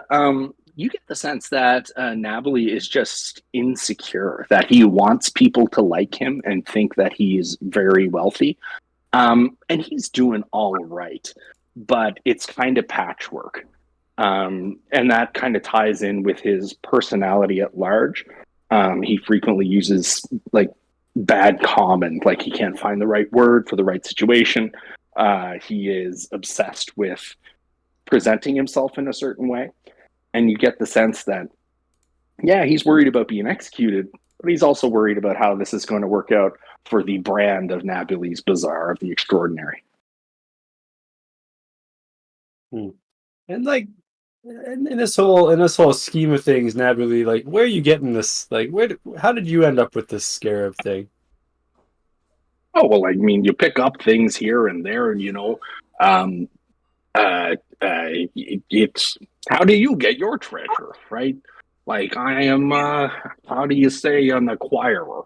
Sometimes people bring things to me. Sometimes I go out and find things, but I assure you, it's all very above board. Okay. I'm set at ease. Thank you, Nebby. Oh, no problem. You guys go ahead and roll a perception check. Everybody.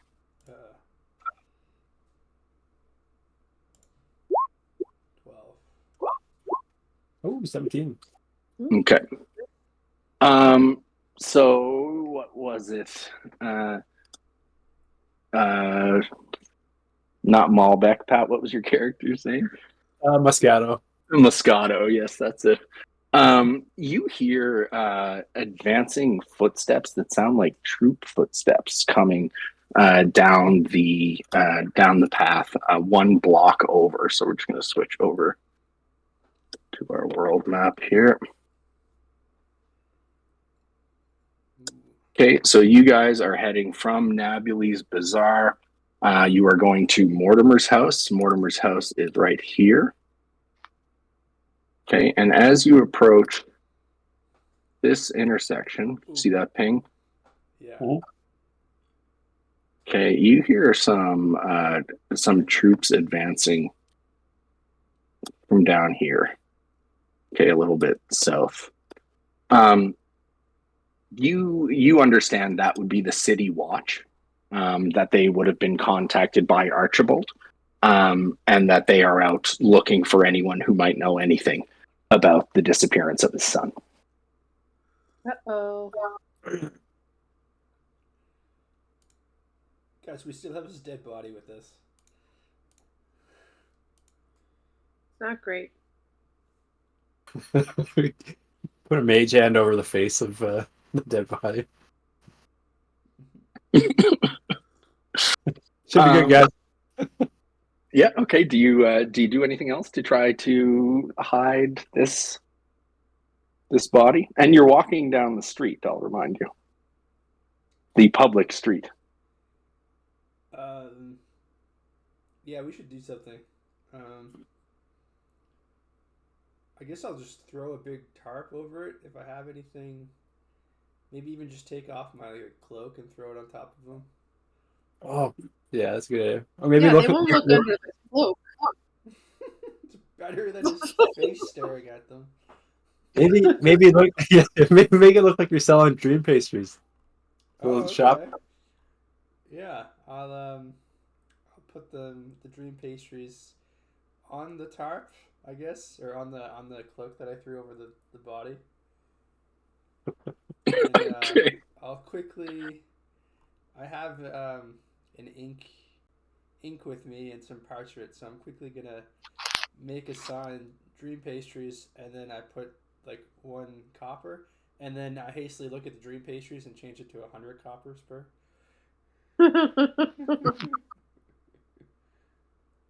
The flies that were starting to collect on the face of the corpse rise up and start to land on the dream pastries.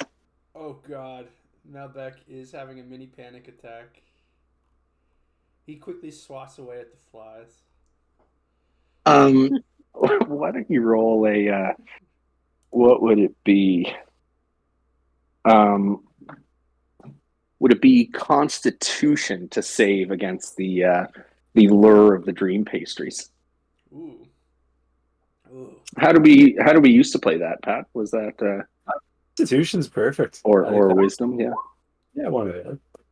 13. Yeah. Well, your mouth waters, and for a second you see your hand reaching out for the dream pastry, but it's like you catch yourself at the last moment, and go, oh, geez, I can't do that. Those have corpse flies on them. I'll see. Pastry flies, actually. Okay, yeah, and you keep on waltzing towards Mortimer's house. Are you taking Nabily with you to go see Mortimer? Oh yeah, I think so. Okay, Nabily is scared. He is very worried to be out on a public street. And you can see, like, he is sweating and he looks guilty as all get out. But at the same time, he is trying to presents a proud face for the public that knows him.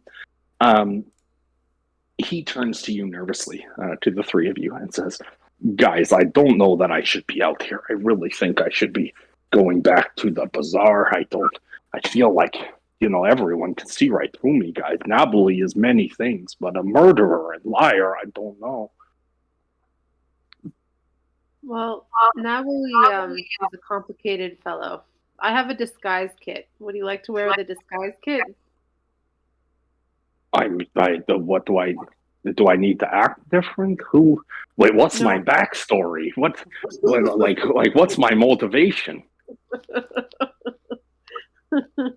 He starts to smooth his hair down and, pat his cheek and stuff. Well, maybe, I don't know. Maybe we should just cover you like you're a ghost, Oh, pretty spooky, guys. I'm gonna look at him and kind of the rest of the squad around and just kind of say, "Hey, listen, Natalie, we've got you. I'm a sorcerer, so I was just given my powers. So I'm self-made man, and I think you're doing the same thing. And I'm gonna use a inspiring leader feat. Put in the chat here. Wow. It takes 10 minutes, so presumably we're talking about this while we go. So shores up his resolve to fight, but hopefully just stick it out with us and stop feeling guilty. Okay, and then we all get temporary hit points. So we level 9 plus my charisma modifier, which is 2. 11. 11. 11 temporary hit points. All right. And, I love that. That's great. Hopefully he looks less guilty. It's kind of the goal. Yeah, you see him kind of steel himself a little bit, and he sets his jaw and furrows his brow, and gets ready to soldier on. But you do get the sense that he is nervous about seeing Mortimer. He doesn't know what this guy is up to or why he would have reason to modify his memory. Okay. Well, he can hang out in the back if you want. He does that. He is definitely standing at the back of the group. All right. Should we just straight up intimidate Mortimer, or can we do a good cop, bad cop kind of situation, or what are we thinking? Let's go scope out the situation at his house and see if he's there. Sure. Yeah. Okay. Let's just go there first. And then maybe we play hard. Maybe we could tell him and I kind of look away from Nebula or whatever his name is for a sec. Maybe we could tell him we finally brought him to pay him. Oh yeah, good idea. Yeah. All right. Interesting. Okay.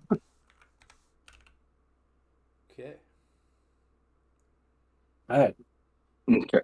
So you head up to Mortimer's house. It is right here, right on the corner. We will say that the police have advanced to this point over here, but you are up here. What do? You're standing outside. Natalie is cowering in the back. You've got a corpse covered with dream pastries, and the three of you ready for action. If we look at the house, does it look like anyone is home? It looks like a perfectly normal 3-story house. Yeah. Okay. Mabak will go up and knock on the door. Okay. You knock. You get the sense that something inside registers the knock. There's been some moving around kind of sounds. And after a moment, the front door opens and you see Mortimer standing in front of you. And he does not like visitors, but he grunts hello. Hey, Mortimer, appreciate the friendly welcome. We're with the local union and heard you weren't getting paid. We thought we'd help out. He says, my name is Mortimer Yorman. I have a passion for histories, antiquities, and anatomy. Sometimes I find magic items. Well, Mortimer, looks like we have your man behind us. And I point over to Nebula. Are you still looking? Are you still owed a little bit of money? Why don't you all roll an insight check? Okay. Yeah.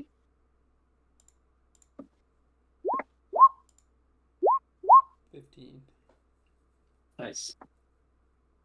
Coming, my thing's just slow. Always so slow. Oh my god. Okay. Yeah. Outrageous. Okay. Little Grug, you can tell that this is a construct. This is a clone golem. It is not, in fact, the real Mortimer. It is a flesh golem. Hmm. And now it is going to turn and walk into the house. Melbeck will follow behind him. Yeah, I guess we all will.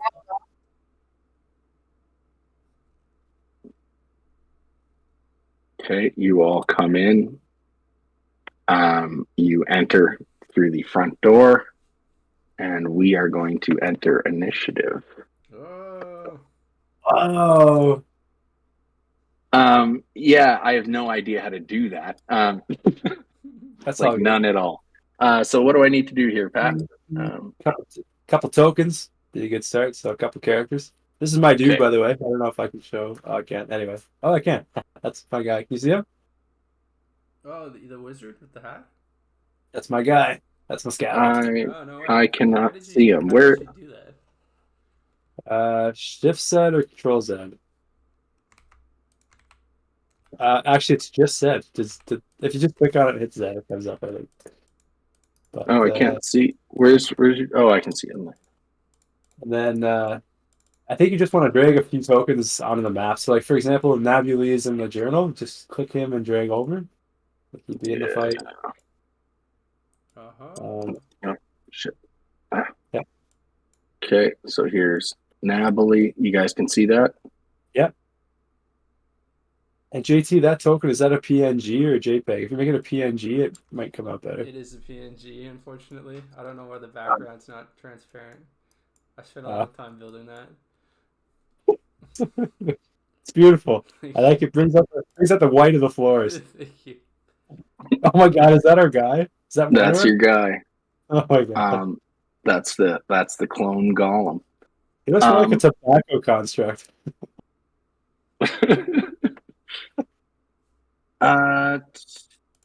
Okay, so I need to add, and I'm sorry to spoil the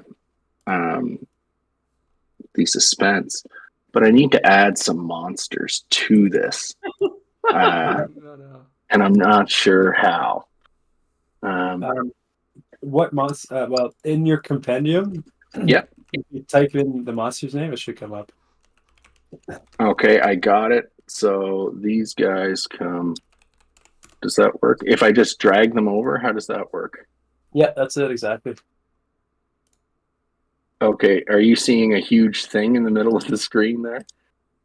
Yeah, it's I see it. It's just a like a little like head and a body. Yeah, does it look humongous to you? Does it take up 9 squares? It does, yeah. Yeah, why is it so big? How do I get rid of it? If you click on it, you can like make it bigger or smaller by like finding the corner, and you can scale it. Okay. There we go. There we go. Weird. Can I move it? Sorry, people. That's okay. It's all good. Yeah, I'm having trouble moving it for some reason, but there's going to be 5 specters in there as well. Specters.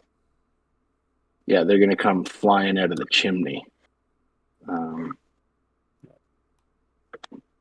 And that's actually exactly what they look like.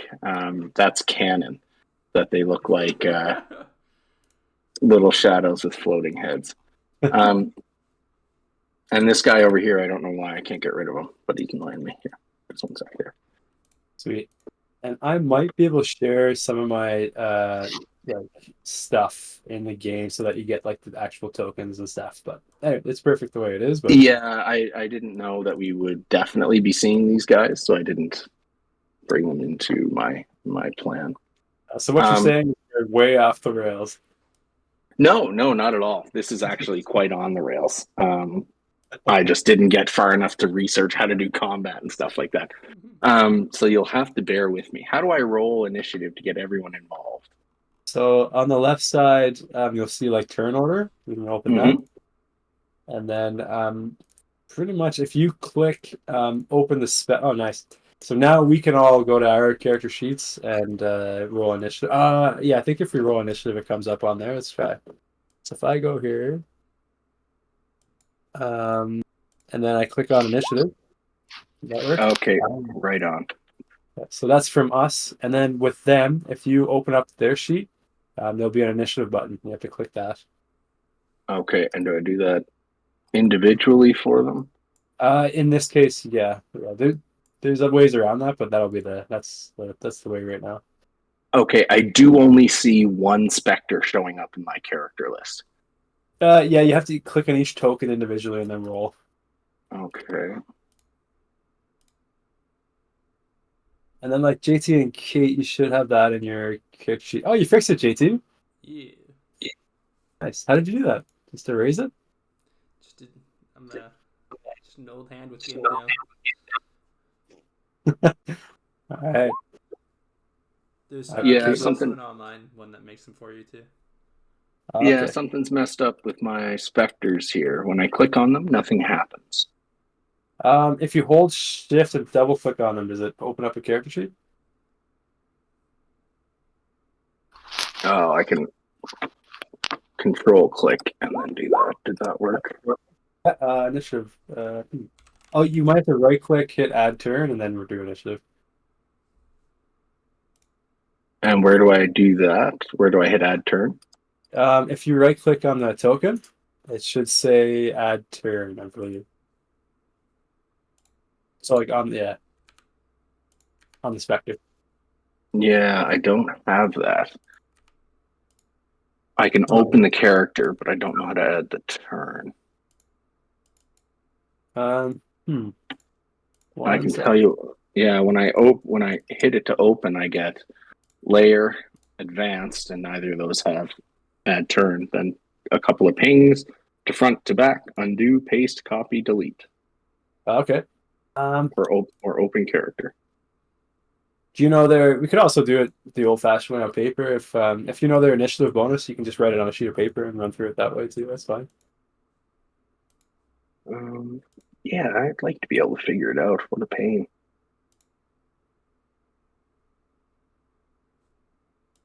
Yeah, you should be able to without just on the objects layer, just right click on it, and it should say add turn somewhere. And is that the map layer? Is that the same thing? It should be on the token layer or the objects layer. Oh. Okay, maybe that's why. Maybe I'm on the wrong layer. Yeah, now I have fewer options. I can ping everyone, or I can. I wonder. I'll bring up another one. I'm just gonna bring up another game and just make sure I got that right. Maybe some old Curse No, it's because I was on the wrong layer when I added them. I was on the map layer. So now that I'm on the token layer, I can add them. And I can add their turn. Makes total sense.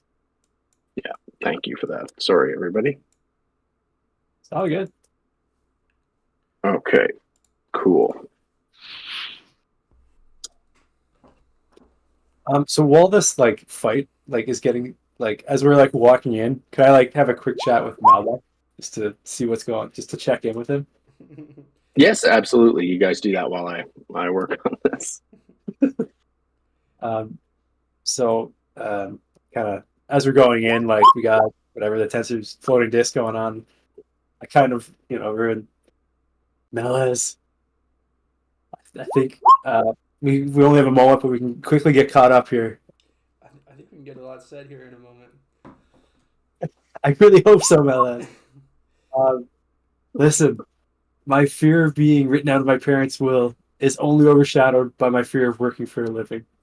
Um, I went to try to find Merlin, uh, which is how I ran into you. Um, but I'm only doing it because my parents want me to, and I need the trust fund, Melez. I need the trust fund. Do you understand? Yeah, but like, why would they write you out of the trust fund, and how can Merlin help you? So the idea was that I'm kind of not doing a whole lot at the moment, kind of between jobs for the Oh, last um, you know 99 years because my trust fund kicks in at 100. Um, I really need your help to kind of if you could like put in a good word for me once we get this figured out. Also, have you seen Merlin? Is he okay? he's hit or miss, my guy. He's hit or miss. He's around though. What's in it for me? Oh, well, wow, you're just like me. Help out an old family friend. It never hurts to have a good family friend in your corner. How about some of that trust fund? Drive a hard bargain. By the way, I meant to ask, how's old Vivian? I always thought last time I saw Merlin, he spoke quite fondly of her. Malbec just blushes and walks away. Uh, okay, he does. He kind of like flashes some noble ring at you that you recognize as the Ambrosia's family crest, and um, you kind of see that he's probably a little bit on the lazier side, but is quite willing in this case to go the extra mile for his parents' approval. Oh, I like that ring you've got there. He quickly puts it back in his pocket. That's probably fair. I know your Iridiums probably don't have anything quite as nice. Wow. This guy's kind of mean. Um, so how did you? So your parents sent you, and you're looking for Merlin, so you can get your parents' approval, so that you can get your inheritance. And you don't like to So, work. no one said I don't like to work. I just prefer to not work. Um, What can Merlin do for you? it's pretty much just that the parents were wondering about. I'm not really that concerned about Merlin. It's just my parents are concerned about Merlin, and I'm concerned about their will. Okay. Yeah, so you're gonna have a tough time with Merlin. He's driven off the deep end recently. He's pretty strong too, my guy. Uh, Maybe if I help out with this little mystery here, maybe that'll appease my parents. But you can put in a good word for me, presumably. Yeah, I mean, I don't. I just met you. I mean, I can probably put a good word in, but you're gonna have to prove yourself here. That's fine. That's pretty impressive for somebody who learned magic from a book and wasn't innately given it. Not bad for a bit of a grinder. You don't know me. You know, Magic, the true magic can't really be learned. It's kind of something you're born into, but How did you're you? doing your best. How did you learn your magic? You just had it born with you? Is that a class thing? It is. He's a sorcerer, but you know what? You know what? I would say I did earn it.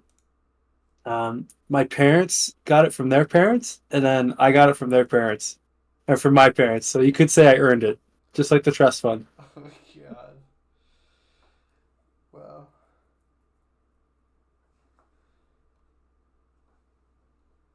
I'm reading my own character bio right now to get caught up on. You know it better than I do. No. So Merlot was the one with the Vivian. Malbec was just Oh. like the side person. Like he just happened to be around while this was happening. Oh, I see. I So it see. was Merlot from the original story. That was Um, yeah. He was like the warrior or like a I don't know what his class was. He was a fighter. that's why he hated magic. That makes Yes, sense. yeah. He really hated magic. It's like reading Tolkien when I go through that thing. Okay, Pat. Pat, I have one more problem for you, and then we'll be good to go ahead. I think. When I add a couple of my, like when I add the Mortimer construct, it doesn't recognize it as a character. I can add the turn, but I can't go to the character sheet, even though I can see the character sheet on my own. And what is it you're trying to add them to the initiative right now? Yeah. Is there two Let me in the see if journal? that. Is there two Mortimers, like Mortimer construct? That's weird. Yeah. Okay. I think I might have gotten it now. I Yeah. see Maybe him. that worked. I do see him in the turn order. Yeah. Yeah. I think it might be good now. I don't know. We'll see. 1, 2, 3, 4. And I'm showing an extra specter that isn't there. Yeah, that happens. Okay. You can just delete them from the turn order. You'll notice pretty quick if you have two.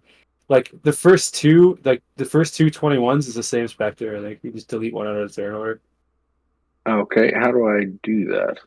If you just move your mouse over the picture, yeah, it should be like a big garbage can. That work? I wonder how much of this is fucked up because I'm using a Mac. Yeah, I'm not seeing a garbage can. Yeah, or right click on it. I mean, you can always just as we go through initiative too. If you realize it's the same one back to back, just keep clicking. Yeah. No biggie.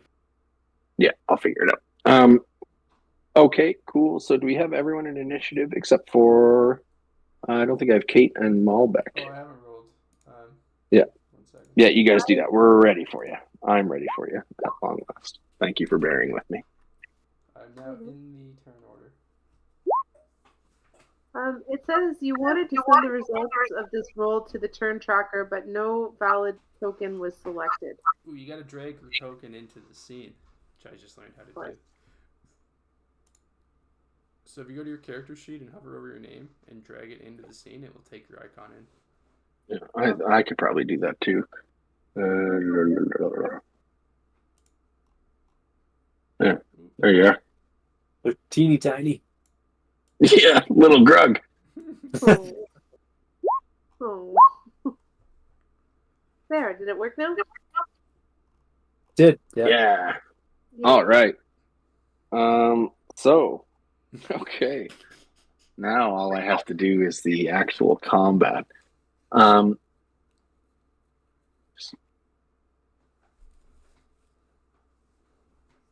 All right.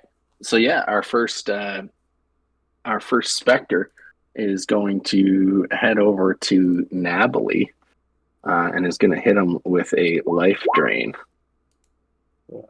Not Nabali, no. Yeah, which is going to do 15 damage unless he does a little Constitution saving throw. Oof, and that's a devastating move. So that's reducing your hit point maximum, equivalent to the damage taken if you don't succeed on a DC 10 Constitution saving throw. So that's not good. Where's our point, Natalie? What did I say? Constitution saving throw? Yeah, that's what I heard. Yeah. And so do I just roll? Do I have to roll that normally, or can I? Oh no, I can do it like that. Sweet. Okay, so he just saves, but still is dinged for. What's that? -1 to Constitution. That's funny. Yeah. Does he look like a tough guy? Like before watching this, does he seem like he's made of fairly strong stuff, or is this guy going to be a problem in the fight? Do you think? Nabali is Okay. He is a fire genasi, so he's got some resistances and stuff like that. But he knows his way around a spell. He's not a total joker. Okay, sounds good. All right. So yeah, that is going to hit him for how much damage should we say? 15. But because he saved his Constitution throw, his hit point maximum will stay the same. Yeah, this is a lot to keep track of. It's not easy. No. Poor me. You did a great job. Yeah, you're doing awesome. Thanks, guys. Okay, cool. All right. So then we got our next Spectre. Up again. I think 2 of them rolled 21s. Yeah, so this guy is going to go in. Do I just do that? Yeah, okay, cool. And he is going to hit someone with a life drain as well. Sorry, I have no speed on this yet. Yeah, going to go in for a life drain on. Who's the new cat on Pat? So he's going to do 12 damage, but you're going to have to roll a Constitution saving throw to see if your hit point maximum stays the same. Okay, so he rolled a 12 on the attack roll. My armor class is 11, but I'm going to use a reaction to cast shield. So I got a +5 to my bonus to my armor class, so it's 16 now for the rest of the round. Sweet. Misses. Oh, wow. That's awesome. Yep. Big miss. And yeah, he did the Spectre. You can't explain how, but its disembodied head looks disappointed. Sweet. Okay, how many Spectres are left? Yeah, one more Spectre is going to go. And it is going to go and do the same thing. It is going to go to use a life drain on Pat once again. Name Shadow, please. Yeah, sorry, I don't know why I can't remember that. So that is going to miss too. My armor It's class going to is miss as well. Yeah. All right. So it is Malbec's turn. Malbec will cast.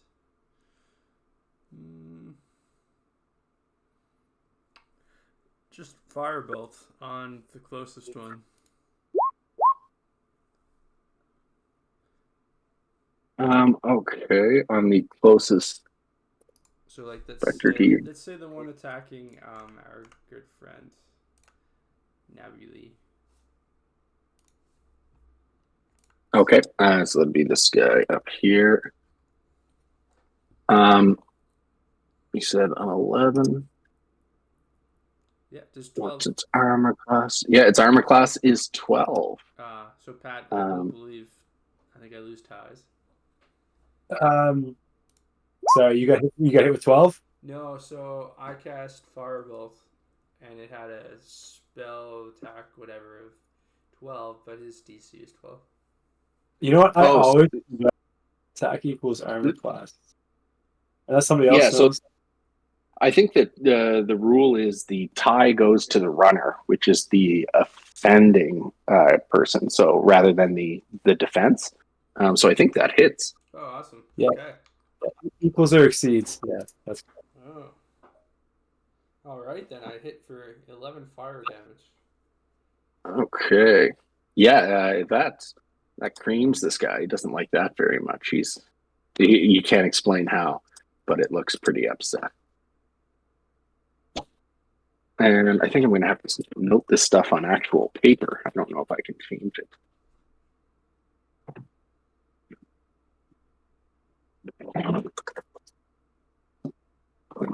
Okay, cool. Yeah, so it looks deeply upset by this turn of events.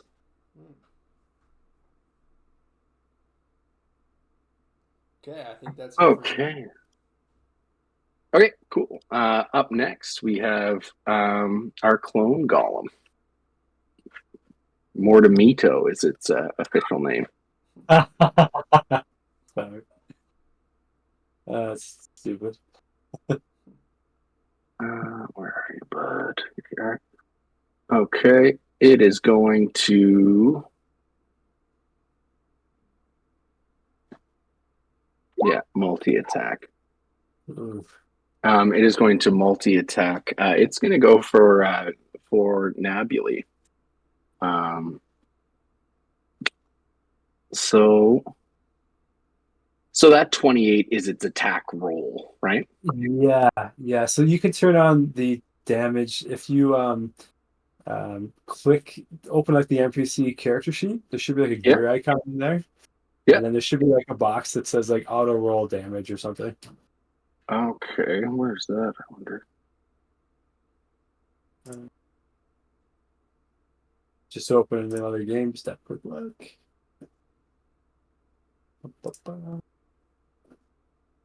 Oh, I see it. Yeah, auto roll damage. Yeah. Okay, cool. So then if you click that attack again, it should roll a damage, and then we can just make it a crit. We can add a bit more. So that's 20. Oh my god, this guy hits pretty hard. So with a crit, you would double that. See where it says 2, 10, and 8? So 18. So it rolled 20 damage plus 5. So this would be 40 plus 5. So Yeah, I'm seeing 55 bludgeoning damage. 25 plus 30. Is that right?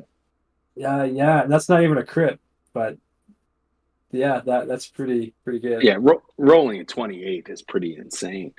Yeah. Unless I've done the math there incorrectly or something. 3d10 plus 5. Yeah. No, is that 3d10 plus 5 per hit or 3d10 plus 5 altogether? That's per hit there. Yeah. Like I It think might that's be. how it's supposed to be. Yeah. So So because that's crazy. yeah, that's pretty high. Yeah. And that's to our how's Nebula looking? Nebula. Yeah, let's take a quick look at him. It's not great, guys. Yeah, he's definitely down. Hmm. Oh no. Oh no. Oh no, indeed. Yeah, he's down. Well, luckily his friend Gregory's up. I will And cure. yeah, I will cast Cure Wound. let her rip.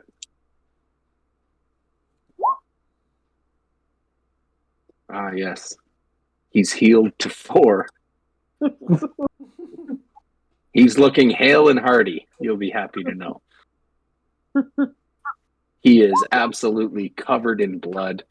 You can tell that he's like, he's probably got some broken bones. And he gives you the weakest thumbs up of all time, but tries to smile and look cool. Pleased to be helping me, guys, he says. That golem is so scary. Oh my god. Anything else, little Grug? Nope. Okay, Moscato. So on my turn, I'm going to cast Slow. So that's going to affect up to 6 creatures. So, and I think I select with ones and a 44 cube. Presumably these guys are all in 40 feet or so. Yep. And basically, they can all just they have a -2 to their armor class and dexterity saving throw. So -2 to their armor class. Can't use reactions. And basically, the big thing is the golem can only take 1 attack. Even though it has multi-attack, it can just take that one attack. Okay, sweet. And because I think the golem probably rushed in to hit our boy Nebula, I'm going to run away, and he can't take a reaction to hit me. So I'm Yeah, gonna run. I'm just gonna run hide out behind the door there. cool. That's it. Oh, is there a spell save there too? They have to make. Okay. They actually each must have. They each have to make a wisdom saving throw. Oh, of course. So my bad. It's a DC 14. I feel like Metamor is not the wisest. Metamor. Metamor. Isn't that his name? Mortimer. Oh, I thought there was a meat joke in there. Oh Okay. yes, there was Mortimito. It's just MITO at the end.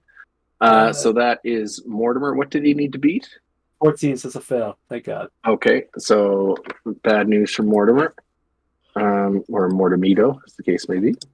And my specters. How do I roll individually for them? I mean, you can just open one character sheet. It's all the same stats, so you can just roll 5 times on the same character sheet. Yeah. And that was, sorry, wisdom? Yeah, Wisdom DC 14. Okay, so the first guy passes. Fail. The second guy fails. Nice. Okay, so only our northernmost guy has passed it. Yeah, that's a good move. All right, so they are all, except for one, slowed. Oh, yeah. Yeah, anything else? No, that's it. Okay, cool. Can't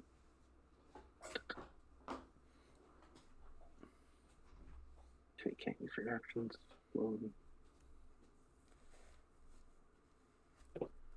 Okay, that's a very cool move. I mean, a huge pain in the ass. Now, that's how you must have felt when I did Stone Shape on a door. There's a little bit of like, aha, it's a long ass. It's like 3 paragraphs of info. It's like, good luck. Yeah, oh, that's funny. All right, so our next Spectre that's up is going to. You're not going to believe this, but it's going to go cast Life Drain on Little Grug. No. Oh no. Little Grug's actually quite tough, so good luck. Ooh. Okay, Well, it rolled a 19. My Oh, you have to do the same thing for the damage there, Liam, on each individual one. I know. So do I just hit the spell again to roll the damage like that? No, you got to go in. Or do I hit the 3d6? Sorry, you can go do ahead. it that way. If you want it to auto roll, just you have to edit. Go hit the gear icon again. Oh, then... right. Yes, sorry. Oh, all good. Okay, cool. So now if I hit that again, oof, 20. Ooh.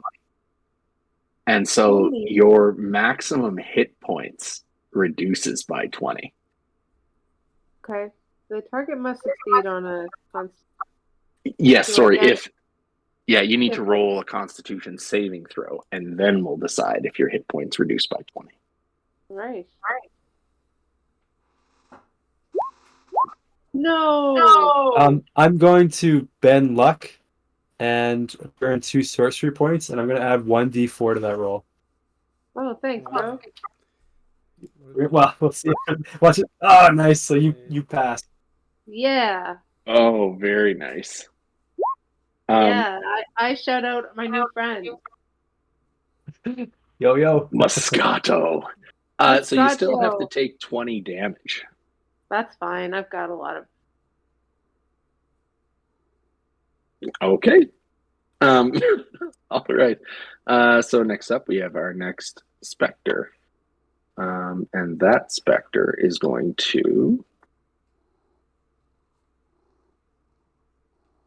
first of all, auto roll damage and crit.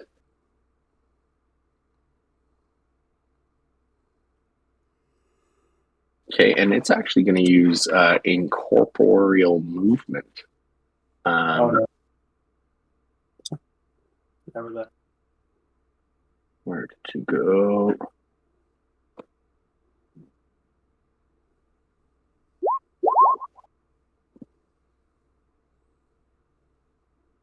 Okay, and that's going to move.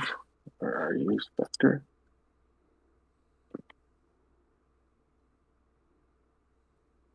Can I move it?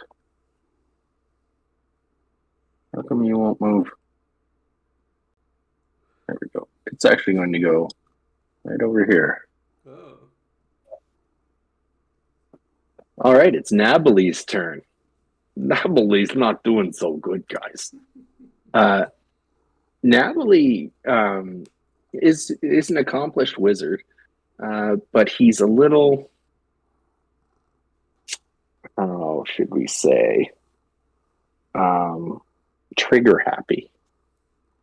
He is going to cast Fireball over by the fireplace in order to try to take out these specters and the clone golem, the flesh golem.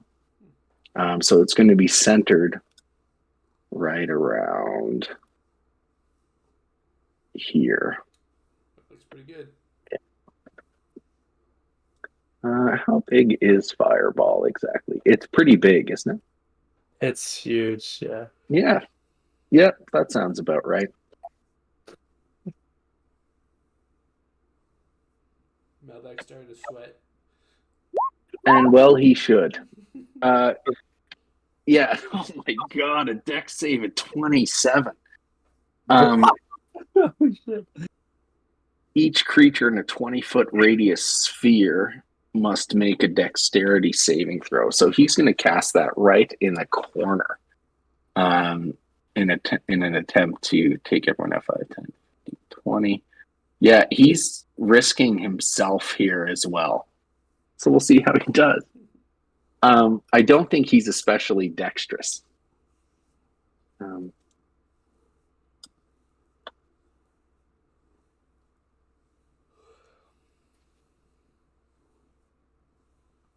How's everybody doing for Not bad. stamp? I'm good. I think maybe getting through the combat and then we'll check in. Yeah. Okay. So he rolled a nat 20. Not enough to save him. Oh. Wow.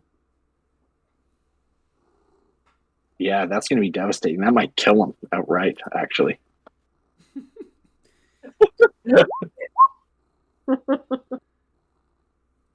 He sucks so bad. Okay. And yeah, no one's going to pass this check. This is murder. Yeah, 27 is high. That's crazy. That is insane. Like, it makes me wonder if I did something wrong. I mean, maybe it's just a high level wizard. Okay, so they all fail. And that's 36 fire damage to everybody here. So Nabuli, he only had 4 hit points. So is he toast? Like, is he dead? It's up to you. You can let him make death saving throws if you want. Okay, that's probably better. All of these specters are immolated. Why? Actually, wait. No, he's a fire genasi. He's got resistance to fire damage. Ooh. So what does that mean? Is that total resistance? Resistance would be half damage. Immunity would be full, like 0 down. Yeah, let me check that for him. For the clone golem itself, you said 36? Yep.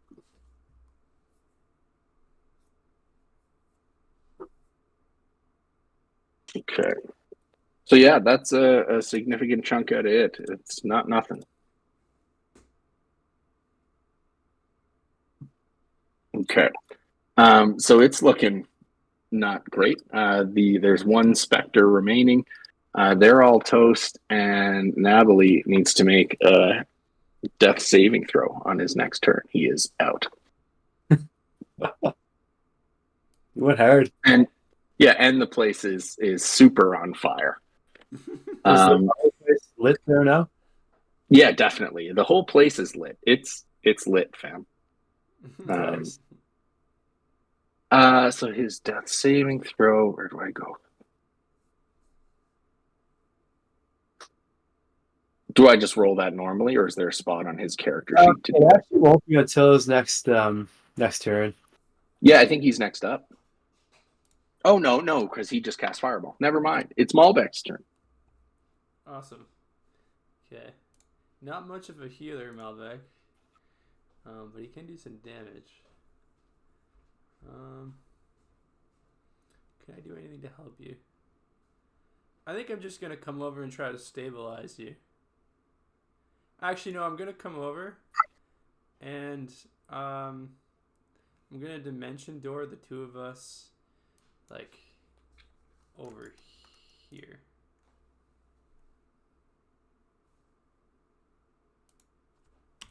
So I'll take what's his name?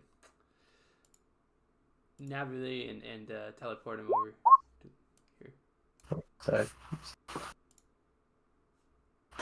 Okay, so over by the fire. No, like I was right there. I'm gonna grab Oh, both sorry, of over these here. and cast Dimension Door, and then over, just kind of away from everybody.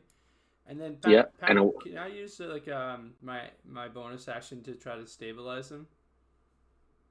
I don't know. I don't think so.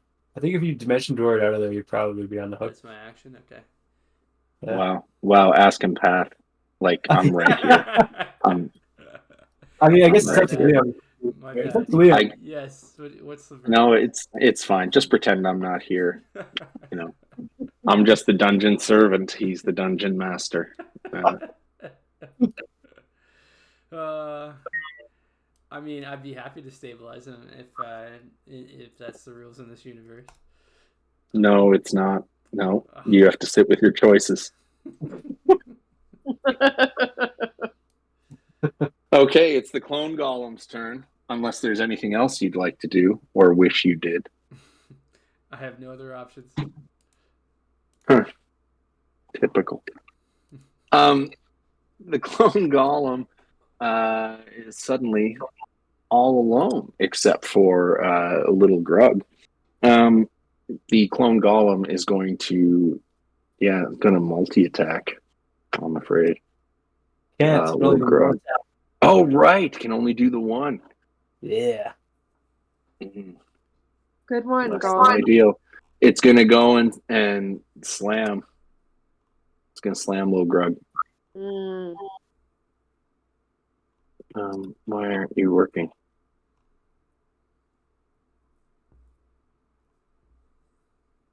So the golems only have one multi-attack? They've got multi-attack and they've got slam. I think that's the only stuff they can do. Why are you not working? Did that work? Oh, okay, they did show up. Sorry. So we'll just take the last one. I was just messing around. Or no, let's take the first slam. So it was a 10 to attack. Does that hit? 10 to attack. Nope. My armor class is 12. Okay, so ignore what that says. It doesn't slam you down right good. It misses. He goes to slam you and just picks up air and throws his hands down. It looks like he's raising the roof. Oh. Oh. Little grug. Now I'm going to crush him. Sunblade. Oh, the sunblade, nice. Oh. Does that work? Yeah, I think that will work. Okay. So that's 14 radiant damage to our good friend Mornito. Undead? I don't think. Yeah, he's a medium construct rather than being undead. And I get multi-attack, so I'm going to do Sunblade one hand. Okay, for an additional 9 damage. Yeah, starting to look a little less than fine. Not quite bloodied yet, but certainly this is a creature that knows it's been struck. Moscato. I'm gonna check the normal spectre in front of me. I'm gonna cast Scorching Ray at 2nd level. So that's what this looks like. So I'm gonna do ranged spell attack on this guy. For 26 hits, presumably. That's gonna hit. Hit for 15. Yeah, 15 fire. That's the first one. And then I get 3 of them. So second one. Isn't he resistant to fire, or are you attacking? Oh, okay, no. Whoa, teacher. Yeah, it actually is resistant to fire. Would you believe that? Is it? So are these half damage then if it's resistant? Yeah, it would be. Yeah, the specters are. Yeah, yeah, they're Oh, damn. resistant to like everything. Okay. Acid, cold, fire, lightning, thunder, bludgeoning, etc. Sure. Okay, so these are 3 rays of fire at damage. 26 and 25 are going to hit. Okay, and for where is the damage? Yeah, the damage came out on the first one, right? Oh, there we go. I clicked the wrong button. So 10 on the second, and then third one is 7. 8. Okay, so that's 8 and 3 is 11 damage altogether. Does that sound right? Yeah. Half damage for resistant to fire. Yeah. Yep. Okay, the Spectre recoils, having been hit, but not as hard as you could have hit it, perhaps. And with its turn in the order, it is going to turn to you, Moscato, and it is going to use Life Drain. So you got to roll a Constitution saving throw. And does 13 hit your armor class?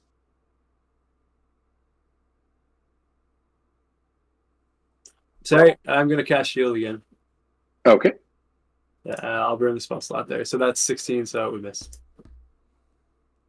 Okay. It makes a very disappointed hissing noise. And we are on to the next twain. That being Nabuli, who needs to roll a death save.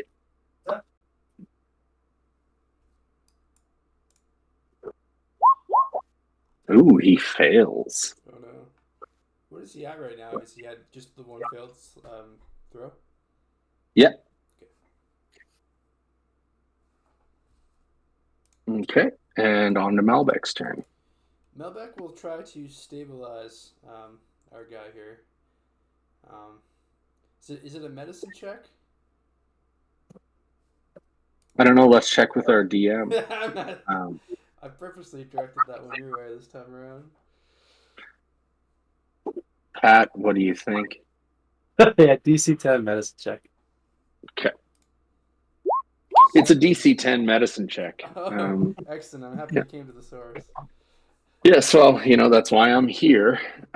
He is stabilized. He's looking, once again, hale and hearty.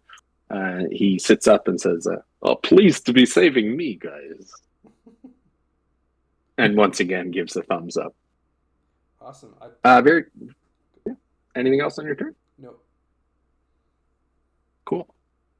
Once again, it is the clone golem. Once again, it is in the mood for a little slam. And once again, it's going to go after Little Grug, the only person within arm's reach.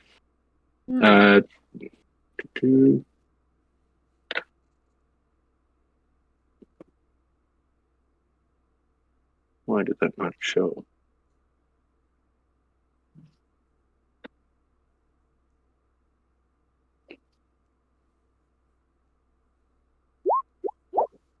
Yeah, weird. Sometimes it really takes a moment to register. So we'll take the first one there. That was an 18 to hit. Ooh. Nice. Yeah. Never mind. Your armor class is 12, right? Yeah. Okay, never mind. That's okay. It slams you down, and it does like the Hulk Hogan flex, like a deep bend at the waist, and hulks out over top of you. That's offensive, but it's okay. I'm about to slice that motherfucker. Okay. It is your turn.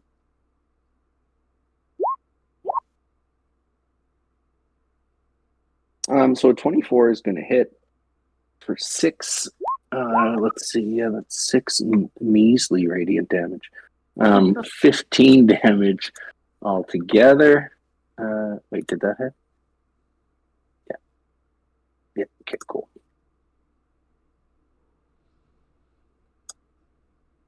That was 16 damage altogether? 15. 15. Okay, cool. Okay.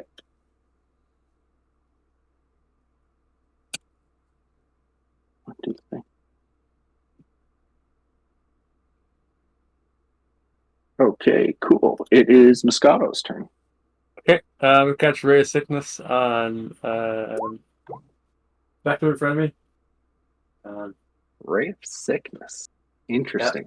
Yeah. What does sickness look like for a specter? One wonders. Looks kind of healthier than normal. Wow. So, okay.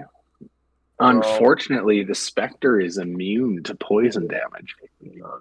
Okay. All right. I'm gonna burn a couple sorcery points and channel this. So this targets a single creature. So I'm going to use my meta magic. And I forget what it's called.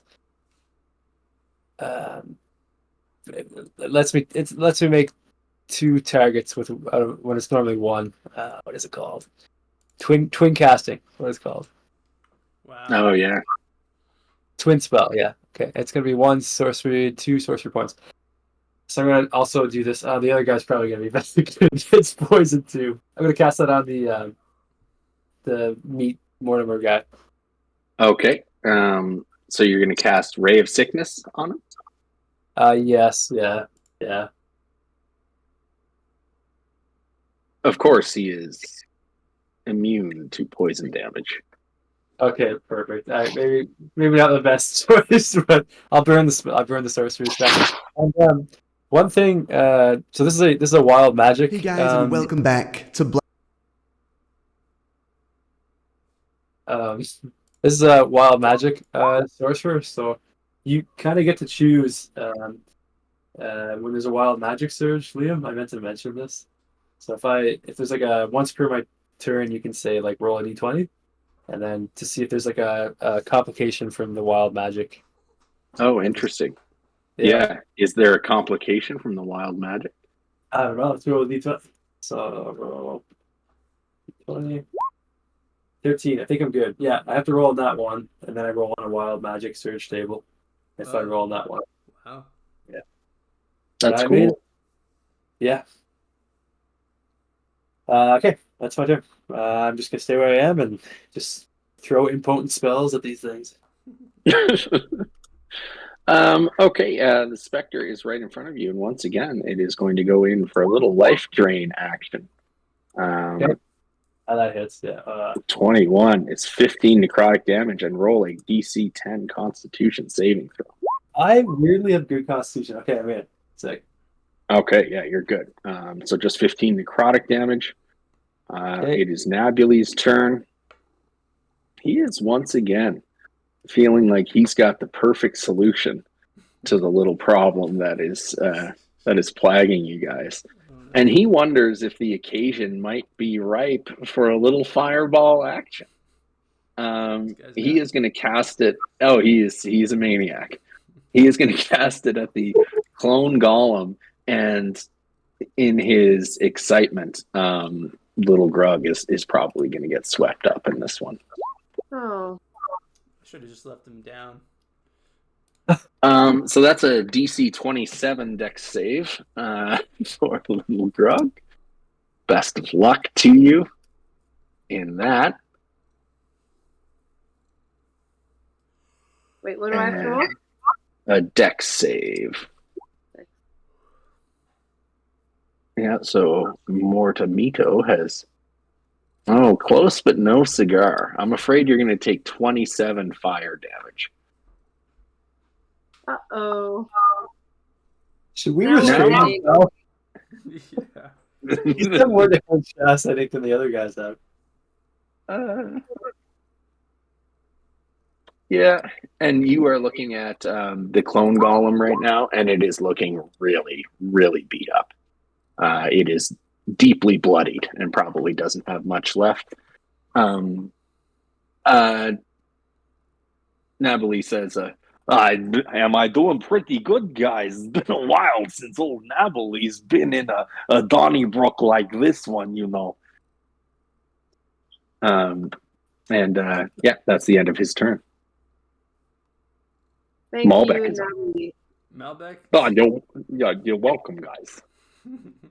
Malbec sees his cousin using all of these acid and poison spells, so he thinks he must know something he doesn't. So he's gonna cast Melf's Acid Arrow at this guy.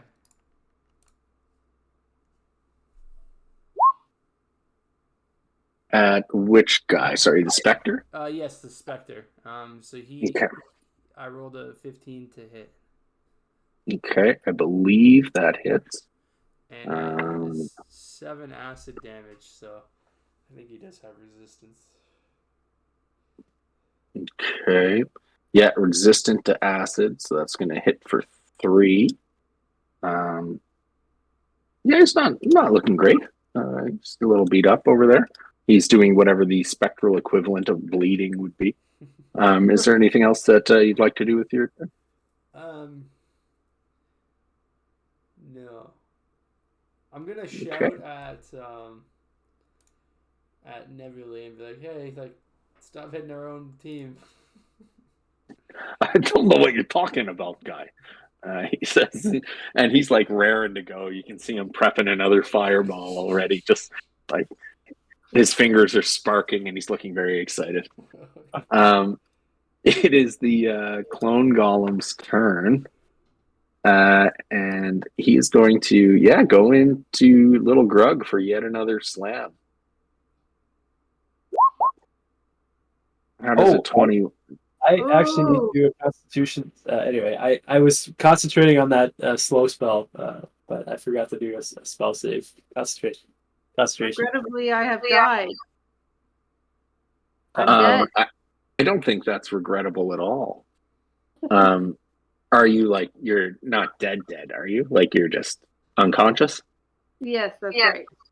Okay.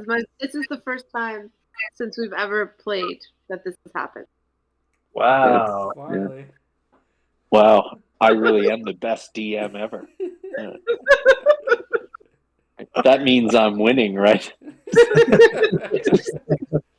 Is that how the game works? So now that I'm conscious, what do I do? Oh, you're next in the turn order too. Yeah, so you got to roll a death save, don't you? Okay. And I get 3, and then I'm dead. I think I'm the only one who has cure wounds, regrettably. Lots of regrettablies, lots of unfortunately's. 3. Oh, that's a fail. Oh no! It's not what you're looking for. If you roll a nat 1 on your next turn, that's the end. What an undignified ending for Little Grug that would be. Moscato, you are up next. Oh man, that kind of changes things here. And this Spectre's looking pretty hurt in front of me, like bloodied. Yeah, the Spectre's looking pretty hurt. It gives you a suck it sign, with its arms. It, does a little cross in front of its groin. Oh God, I hate when they do that. And it goes. Looks regrettably at. Oh God, at what's Kate's character's name there? How dare you? I can't remember the Grug. Gregory Dice Lord Marble Shadow II. I should really know that. Yes. Yeah, looks regrettably at Gregory or whatever their name is, and looks at the Spectre.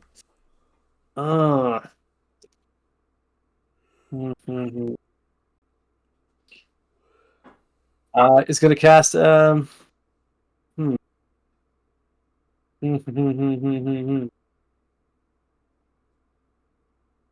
Oh man, just a good old firebolt. Oh, a lot of damage. That's a cantrip. That's crazy. So I throw some fire at it. Hits. And it hits for what is that? 15 plus 13. 28 damage, half to 14. So 14 damage total. Okay, on the Spectre, Yeah. it is done. It's toast. Sorry, I just had to reload. I had to reload roll 20. It hung up on me. Just a sec.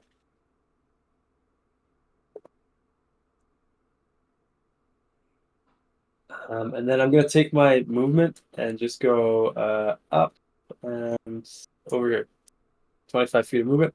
Just eyeing Nabuli and just kind of getting out of the room.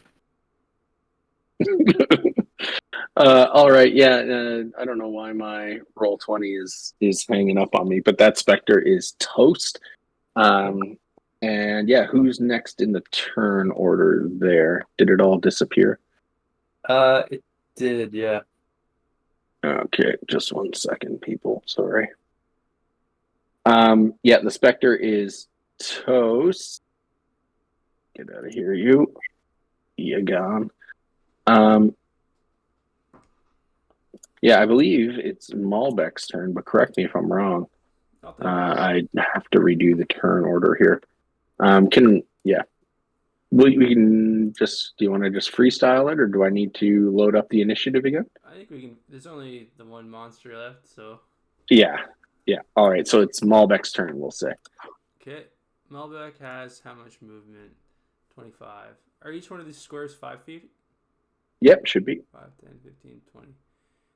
Okay, I will. What's the best way to do this? I'm just going to cast Benign Transposition.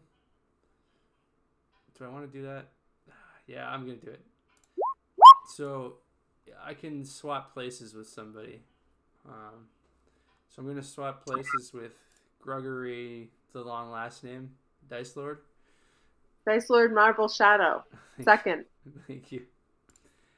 Okay, so now I got to be the mean DM and say that only works for a creature that is willing, and an unconscious creature cannot be willing. Ah. That's how consent works, guys.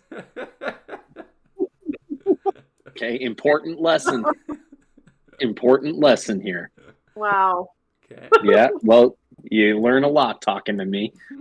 Okay, I'm going to walk over then instead, and then I'm going to use a medicine check to see if I can stabilize Gregory. I will say that the clone golem is looking extremely beat up. Okay, on the way over, I think to myself, should I save this person or should I kill the thing? And I can't remember a time that Gregory has saved me. So.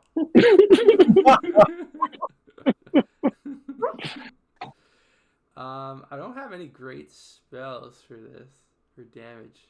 I guess just Firebolt's a classic. Even though it's resistant to fire. Which is probably not a great choice. I mean, I have lightning bolt, but it's probably overkill. Let's do Firebolt instead. Okay. So. Yeah, that is going to hit, and that is going to ice the clone golem, which actually only had 1 hit point left. So yeah, do you want to describe how that happened? Yeah, I walk over and I flash back to all the great memories with Gregory laughing at me, and I put all that energy into one big fireball spell, and inspired by the fireplace, and I shoot it at the flesh golem, and the flesh burns off the golem as it collapses to the ground. Yeah, that rules. It hits the ground, and smoke, kind of billows off of it, and you are out of initiative. Hey. Right. But am I still dying? I will go stabilize Gregory if I can. Yeah. Awesome. Grug sits up, stabilized, and we check in on the crew and say, how is everybody doing? I was halfway to casting Tensor's Floating Disc there for you, Gregory.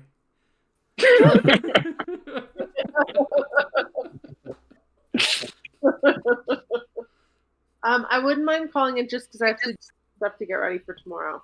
Yeah, I should go to bed too. Sure. Yeah, it's all good.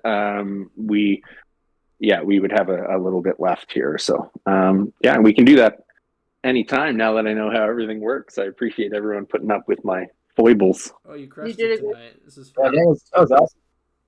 Yeah, really good. Oh, well, just an easy bunch to play with. I couldn't have done it without my teammates. Wow.